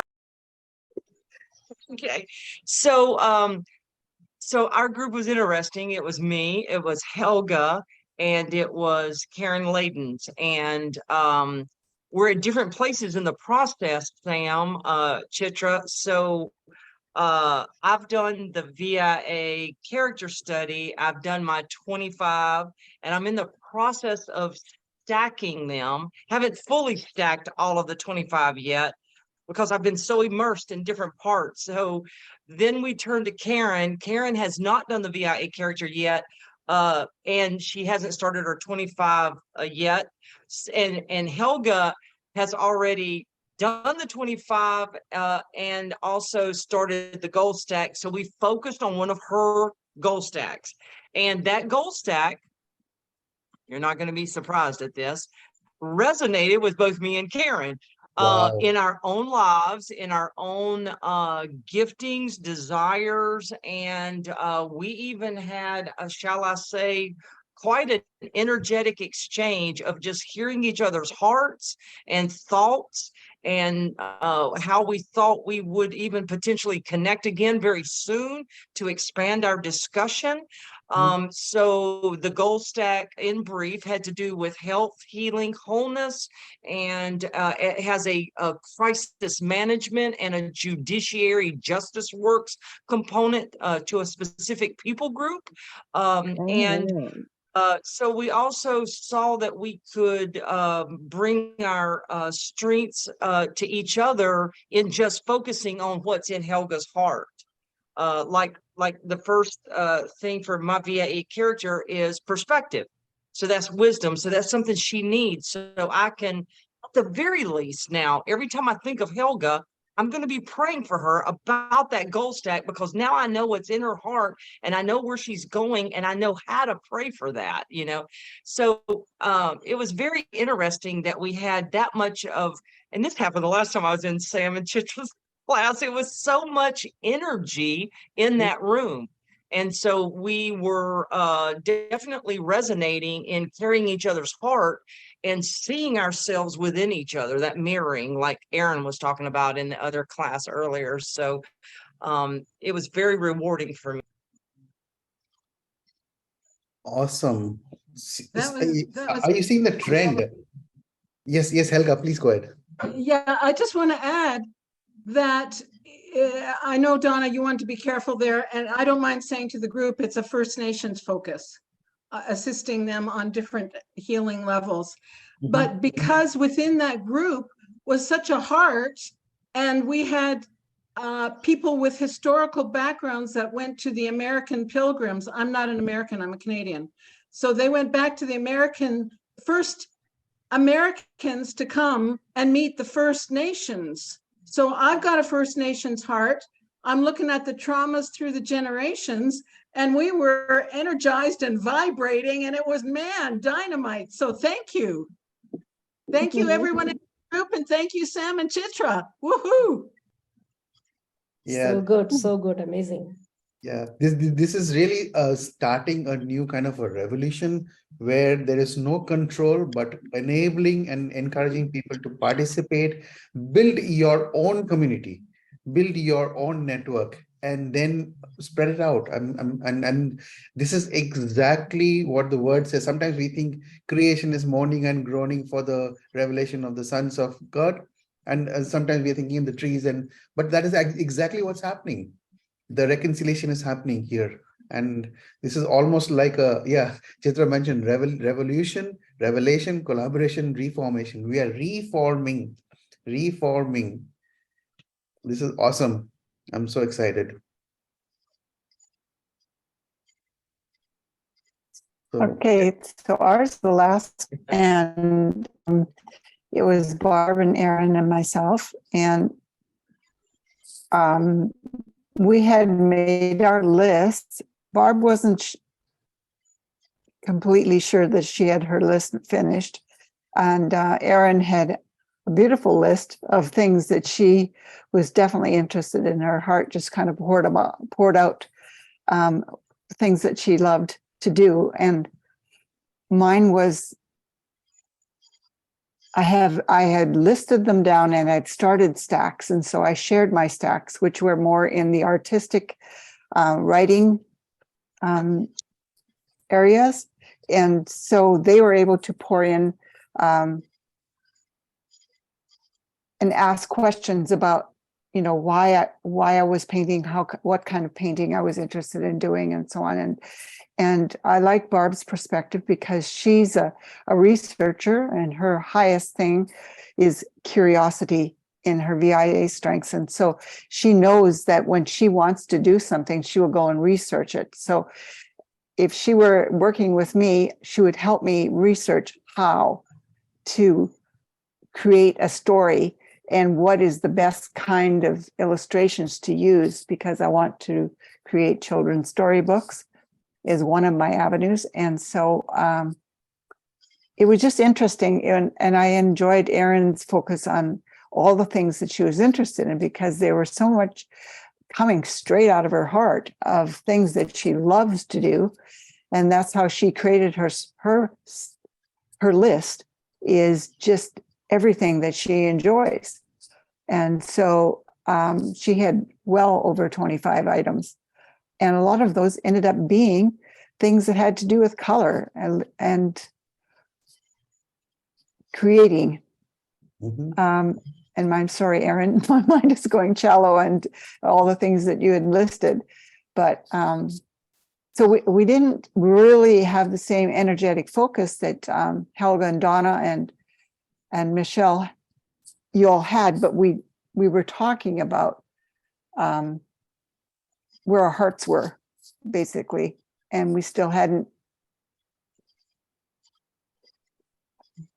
completely worked on the stack. We didn't have our stacks finished, let's put it that way. But I'm glad to hear there is an alignment of your stacks with your dreams, and this is exactly what we need. Just this spark which has started, and this can be continued. This is not the end. This is just the beginning, and all of you know each other. We can definitely start connecting with each other. And Zoom is such a wonderful platform. And where we can connect wherever we are, whether it's Canada, whether it's the US, or whether it's in India, we can connect with each other and build this community. And yeah, we're just getting started, just off the starting blocks now. And just feeling the energy in this room right now, we can definitely see the potential where it's going. And as we head into Coach Group 3.0, where a lot of focus will be in this area of helping each other and collaborating with each other, load sharing. I'm sure the community will, the world will see a different kind of community coming up. It's rising, and just this, we just spoke for 15 minutes, and so much bonding is happening, so much leveraging is happening, and you just spoke to 2 or 3 people in that group. Can you imagine what's going to happen when you spread outside, when you walk into the coffee shop, talk to strangers, and there's no hard selling with a gospel tract that you have to believe in Jesus today, or else you're going to hell. And that famous statement, what was preached in the mass crusades, what will happen to you if you step outside of this crusade and a bus comes over you, where will you go? And so we are moving away from that dimension, excuse me, to see what God has put in our hearts. And even as each one of you are speaking with so much of focus, I can see the focus, and there is so much of excellence in all of you. There's so much of excellence, there's so much of creativity. And this is exactly what the world needs. The world is right now, there is so much of, I would say there is systems and programs in place where people are getting bored, people are getting tired, people just want out. For the smallest and silliest things, people are just opting to take their lives.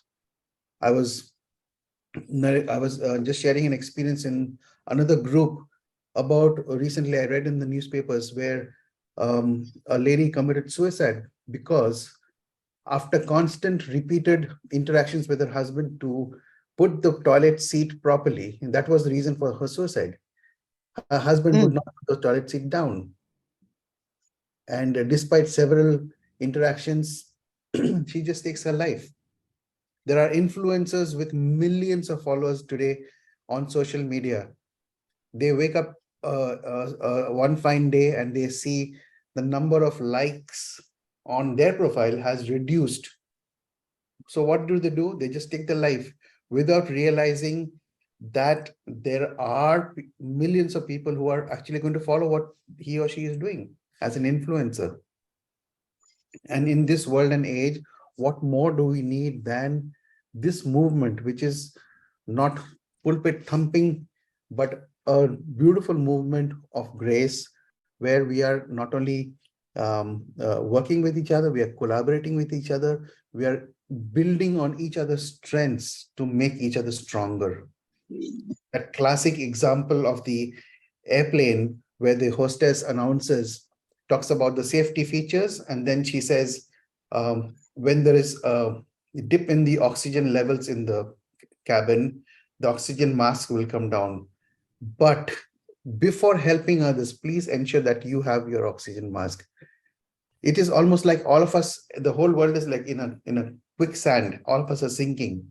And if I talk to each one of you, everyone will say that I want to help another person. But the best way to help another person is once you are on that rock, once you're standing on that rock, it's easier to help another person instead of the time that when we are in the quicksand, we all go down together. So it may sound selfish, but when we know our stacks, when we know the big dream that we have, and that big dream is nothing but what God has put into our spirits. It is right deep down there. Because of whatever reason, they might have been pushed down and down because of whatever we are doing. But this is the time for broken dreams. Somebody mentioned 30 years, this has been there on their heart. These are like awakening of broken dreams. These are like the flesh coming on the dry bones and the sinews and the blood coming in and the life coming into those, the vision that the prophets saw. So this is like the entire army is rising right now. So just want to encourage each one of you to continue this conversation that we have started today. Continue this and keep this fire going, because just like a forest fire, this will turn into something called a massively transformative purpose. So what do we talk about? What do we mean there? By this, it is not just me, my family, my small car, my small house. It is not that. It is because once you achieve these goals, that I need to earn enough so that my family is taken care of, my son's education is taken care of, and we have our own house and we have our own car. Once you achieve that goal, the big question is that all there is to life? But when we have an overarching purpose, when we have a purpose which impacts not only ourselves, our families, but it impacts communities, it impacts cities, it impacts nations. I love the discussion that Helga and Donna had about impacting the nation. So that's when we can wake up every morning from bed, and that's what gives us the dopamine rush to actually go and serve that big purpose. One classic example is this: in 2017, the UN signed up for 17 goals, and these goals are available, very beautifully laid down in this website at the bottom. sdgs.un.org /goals. And they came up with these goals, and they came up with this a lovely way to track these goals, that they are whether it's on track or not. And this is a classic example of a massively transformative purpose. And if you look at what you are doing now, if you look at your big dream, you will find that some of these are in this direction: peace and justice, life below water, life on land, climate action, sustainable cities and communities. We are talking about building communities where everyone grows together, clean water sanitization, no poverty, zero hunger, good health and well-being. The wellness industry is almost at its peak now, and it's not the highest, but one of the highest revenue and income generators. This is like the best place to be, because many of you have that desire to reach out to people affected by trauma, by hurt. Mental wellness is the topic of today. Everyone is talking about that. In just a couple of weeks ago, we had this kind of a session in my office where we spoke about dead men walking. These guys are absolutely the best in class in terms of their coding and programming on technology. People are really looking up to them, but in their hearts and deep down, many of them are completely lost. Many of them have completely given up on life. Many of them are looking at answers, and many of them are looking at solutions. What next for them? What's next for them? And there is so much of depression, so much of anger, hurt, abuse. People are almost like dead men walking.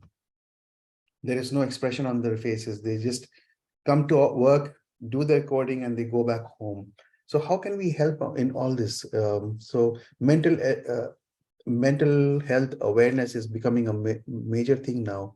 And I'm so happy to hear that many of you in this group are willing to really stretch yourselves and do some work on this. So I'm really happy to hear that. Any other observations before we get into the last segment of today's discussion? Well, I just wanted to comment about that quickly. Mhm. Is that when we are salt and light, we are original, we are creative, we're not boring. Whatever our, well, I'm a big fan on the 7 mountains of influence, Mhm. and I could talk on that one a while, but I won't. And if you're not familiar, just do a Google search. And Lance Wallnau is one of the best ones to explain that. But anyways, there's such a need because there's a void now, and we do need to. There's a hurting world out there, and we need to do our part, and it will be a joy. But the part that I wanted to emphasize, that just in conversations with so many people, because I talk to a lot of people, is it comes to a shock to a Christian, because there sometimes are so much cerebral in their head that they don't know what it's really going to look like when they're out there, amongst people. And so God may call you to a church. The worship's not going to be great. You're not going to have the revelation we have. But that's exactly why you're called there. Is to not to like you're going to get them in shape, but now is community and how you love, the weird family member that makes jokes, so you're going to take all these things that we have learned, and then now how we're going to apply them and be salt and light and be sensitive to the needs and their shortcomings and for however period of time. So, it's going to look like that, or it's going to be at the grocery store and you've got somebody's foul language with the pink hair and nose rings and tatted up, liberal, hates, whatever, and then the Lord is just going to say, you need to say something to that person. And, you just got to be ready. So, we really, I think that an overall arching prayer should be, Lord, change my heart. Give me a love for those that you love, and that a servant's heart, but then to be disciplined and to do where we're called to go. Awesome, Nancy. Thank you for summarizing our discussions today. And definitely there's a lot to do. We're just getting started. And so just before closing, I just wanted to share a couple of thoughts on purpose. Why are we talking about purpose here? Primarily because once we start chasing the passion which comes out of our curiosities, we will find a roadmap, a new roadmap, which will actually give us that driving factor. And when we talk about purpose, just a few thoughts I wanted to share with you is why purpose and what are the benefits of having the purpose in life. And most of it is something that Kirby has also shared, but I just wanted to kind of summarize here. Definitely, it helps us in our physical bodies. It helps us in our mental health. It helps us from the performance perspective on productivity, builds motivation and focus also. Focus, and when we are chasing our purpose in life, we find that the focus becomes even more laser sharp to what we are doing and also to what is inside of us. Just an example, one of the wowers, he was new to WoW, and he said he wanted to meet up with me. So I said, let's go to a coffee shop, which is like in between both our places. And so we said, we agreed to meet at a specific time. And I'm very specific about time. So I was there 10 minutes early and I was waiting. This gentleman, he made me wait for more than 45 minutes. And I took a seat because inside was very cold. I took a seat on which faced the road. And I could see this gentleman turning.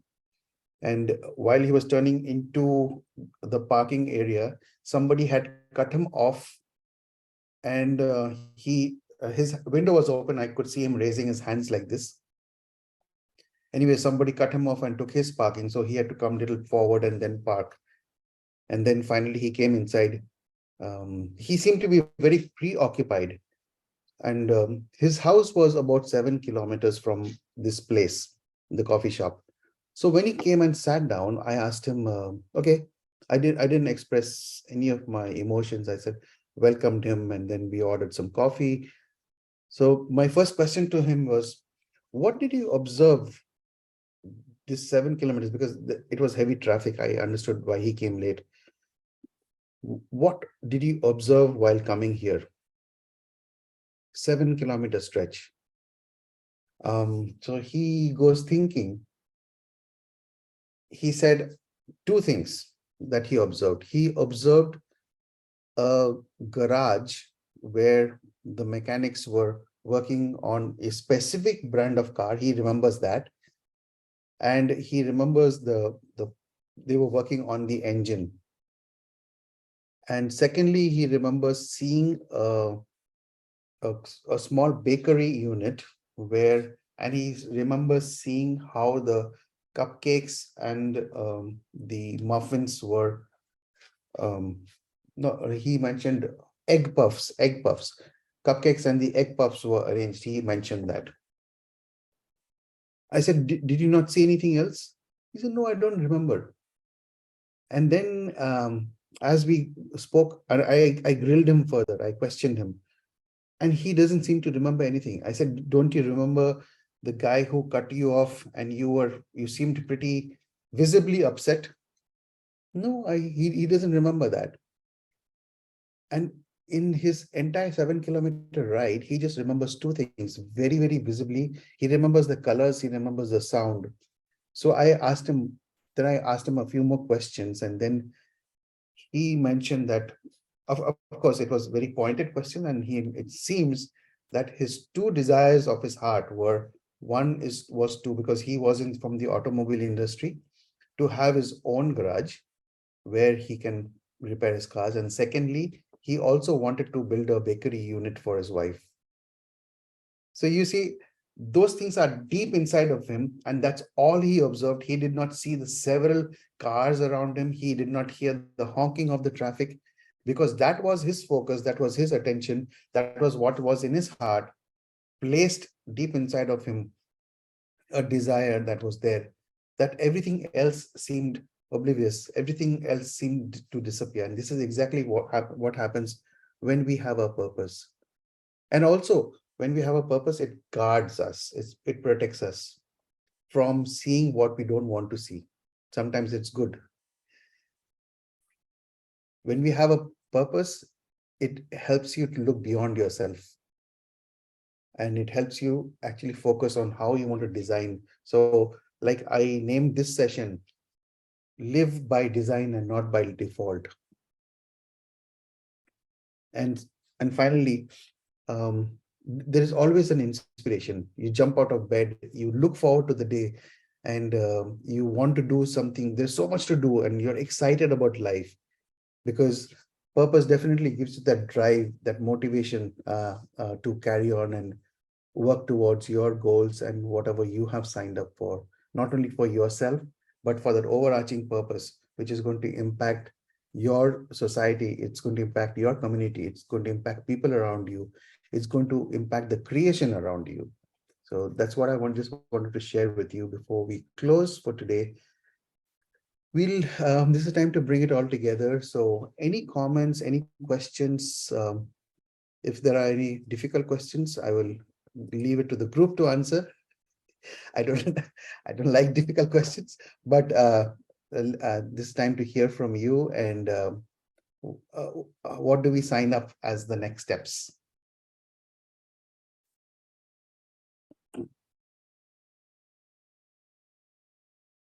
Definitely one of the steps would be to keep this conversation going, so that you will see, even as we get into the coach group 3.0, where a lot of these discussions will come handy, and you would already be having a step ahead where you would be going prepared with your coach group members on taking this movement forward, taking this community forward, and and leading the way.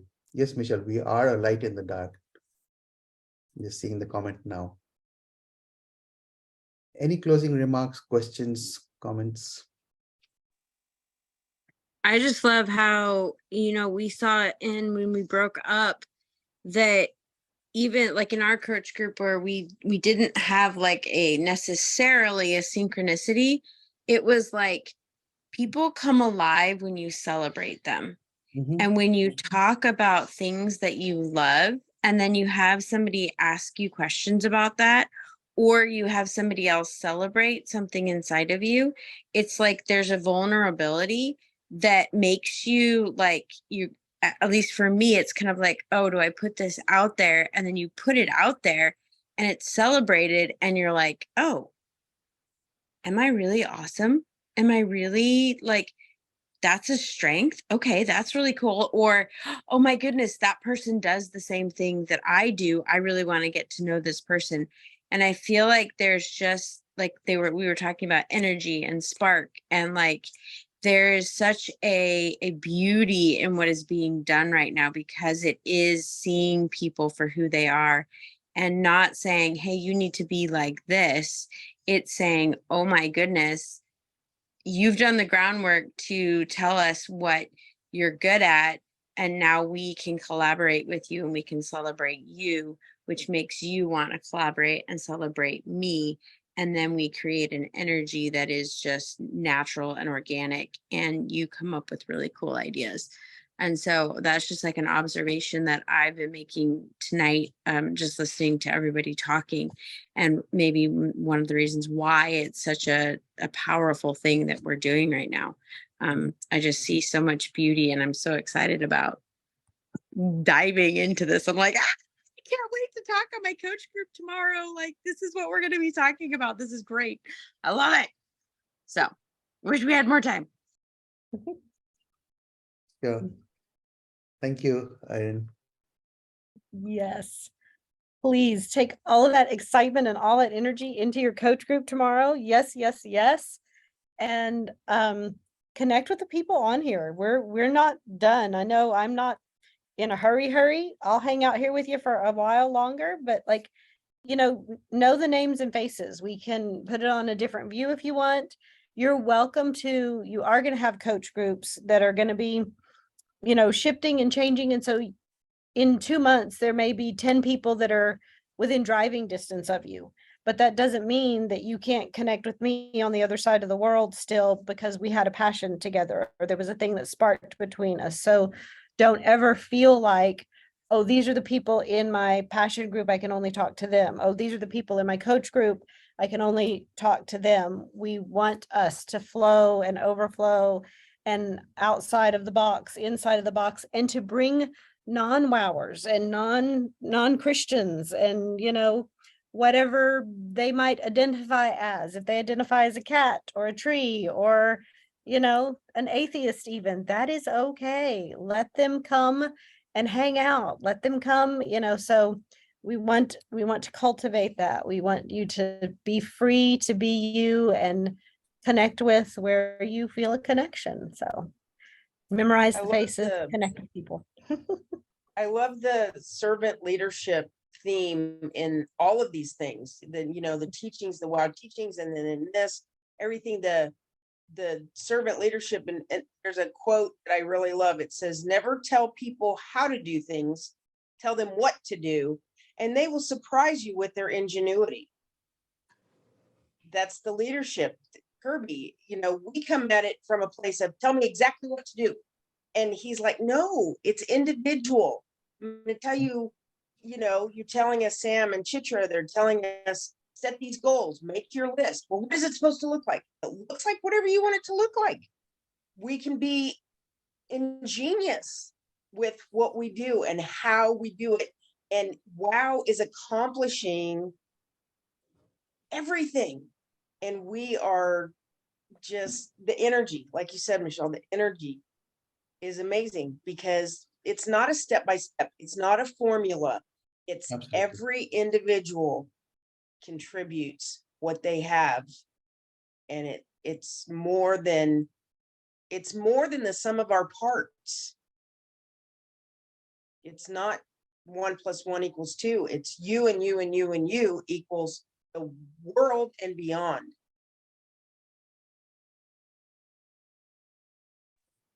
Well, I have a question about, now I'm thinking organizational. It's already happening to me. So how are they how's Rose or whomever gonna organize these new groups? How's that gonna happen where we have new themes and new common visions? So I don't have any grid for that, so now I'm curious. Amongst all of USA, WOW, but because I'm in the USA, but it could, be for WOW world too. How's it gonna be organized? How are they gonna get this information, from everyone? What's gonna happen? How's that gonna be facilitated? We're going to put you in charge, Nancy, and let you get back with us on that with your new organizational mind skills. Yeah. Do you want to answer that, Sam? Or do you want me to Step take a stab buddy, at it? I think at a very high level, since we are still evolving, we will go with the regions first. So like Michelle mentioned, so it will be at least one coach group, which is meeting to discuss the word online. And then there will be the passion group. So every month, one coach group meeting discussing the word, and the passion group discussing the passions to take this forward, the new, what's happening in the new, to take this forward and not leave it at this session here, but to take it forward. So for example, I'll take Michelle's example of the conference center and how you can collaborate and actually get it working. It's just not discussing and feeling good about it, but how can we actually get it working?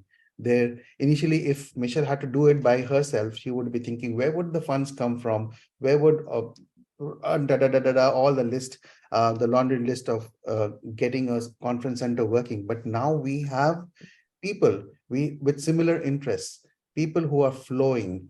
So it's not only Michelle is going to set up the conference center and then she will soon be profitable and then make money, but others also collaborating with her, sharing the load, and then working out.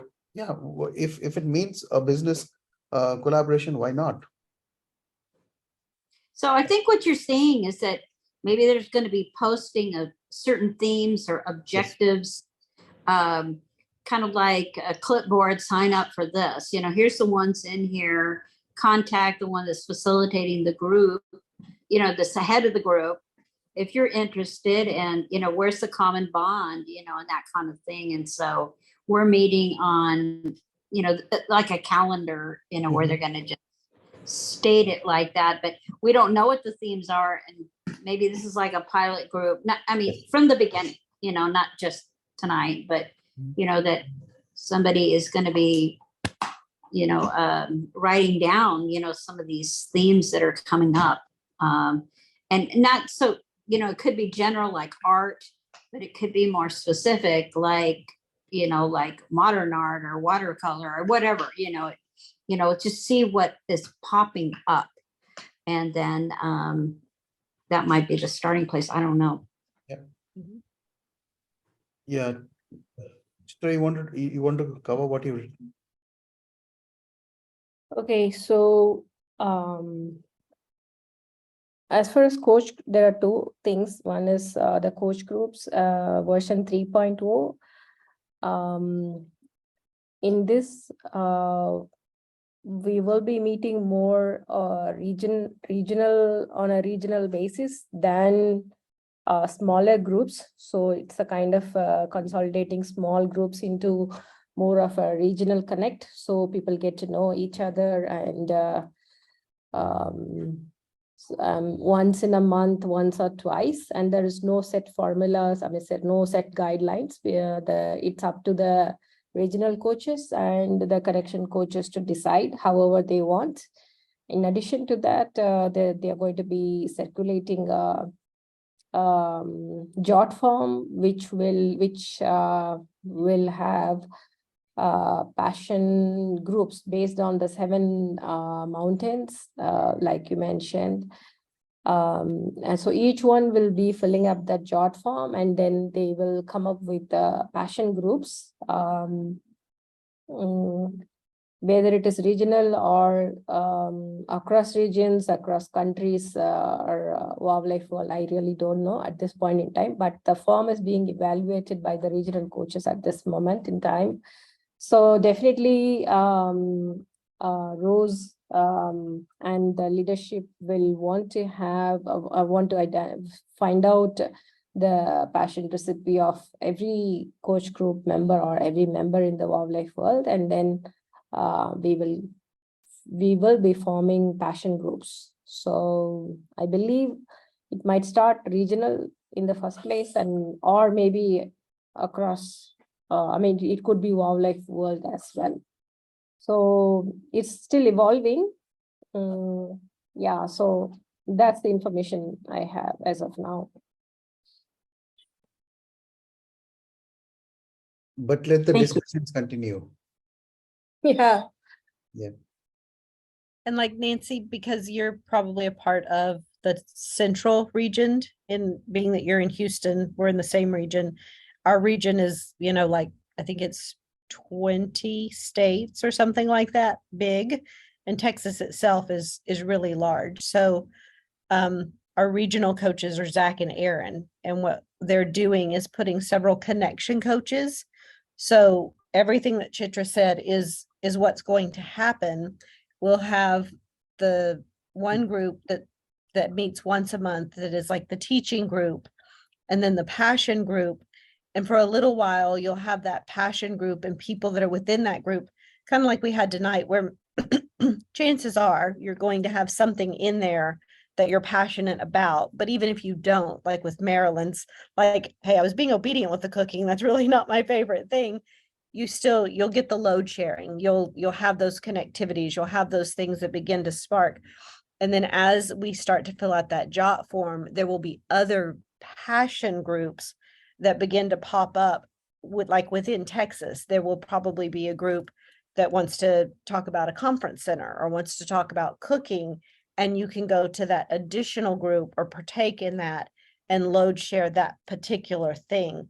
Because our regions are 20 states large. But we do want to try to have them where you can get to each other personally, whether that's, driving a couple hours, kind of like I drive down there to Houston, people from Houston come to Dallas, but maybe not from Houston to Wyoming, so we're going to have lots of choices, and that's going to be a little bit different. And somebody earlier mentioned that we're so used to, I think it was Barb, we're so used to people saying, here's what I want you to do step A, B, and C. That's what we're waiting for. And Kirby is brilliantly showing us that we don't have to have that. We are wonderfully, beautifully created with the mind of Christ. We can say, build my kingdom, and I'm going to build a blue wall, and Barb might build a red wall, and Nancy might build a green wall, and it's going to be the body of Christ. And it's going to be exactly what it needs to be. And that's okay. We're just kind of got used to not thinking for ourselves. And Kirby is bringing us back to that, and that it's okay if we go to more than one group. It's okay if we tap in with more than one people. We're still building the collective passion of Christ and being light to a hurting world.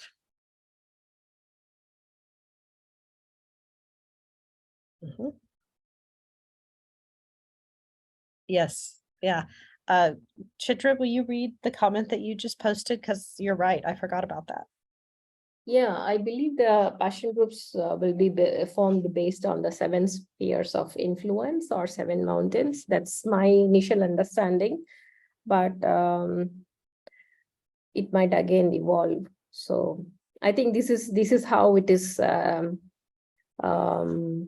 It is being set up in Sri Lanka. So that being the mothership, it's going to be the model for the rest of the world as well. So it's working, and it's more efficient, and Wildlife being the intelligent church, bringing solutions to the nations. I think, yeah, going in the right direction.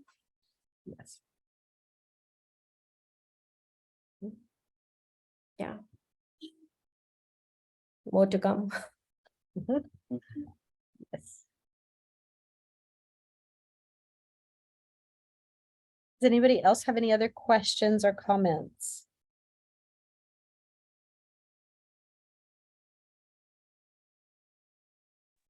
Could I ask, just make a quick comment? Don't forget about us Canadians up here as well. We're spread out. We're kind of like scattered out pretty thin across a big geography. I'm not sure how it's going to work. So I'm sure you're considering that. So thank you for giving me the opportunity to say, hey, we're here. Absolutely. Absolutely. I'm sure they are. I know they are. Well, maybe it's going to be divided up into time zones. So that way it doesn't matter if you're in Mexico, the States or Canada, Central Time goes all the way up, or, whatever, Eastern Time. So I don't know how the planning is decided, but, yeah, could be ways around everything. Mm-hmm.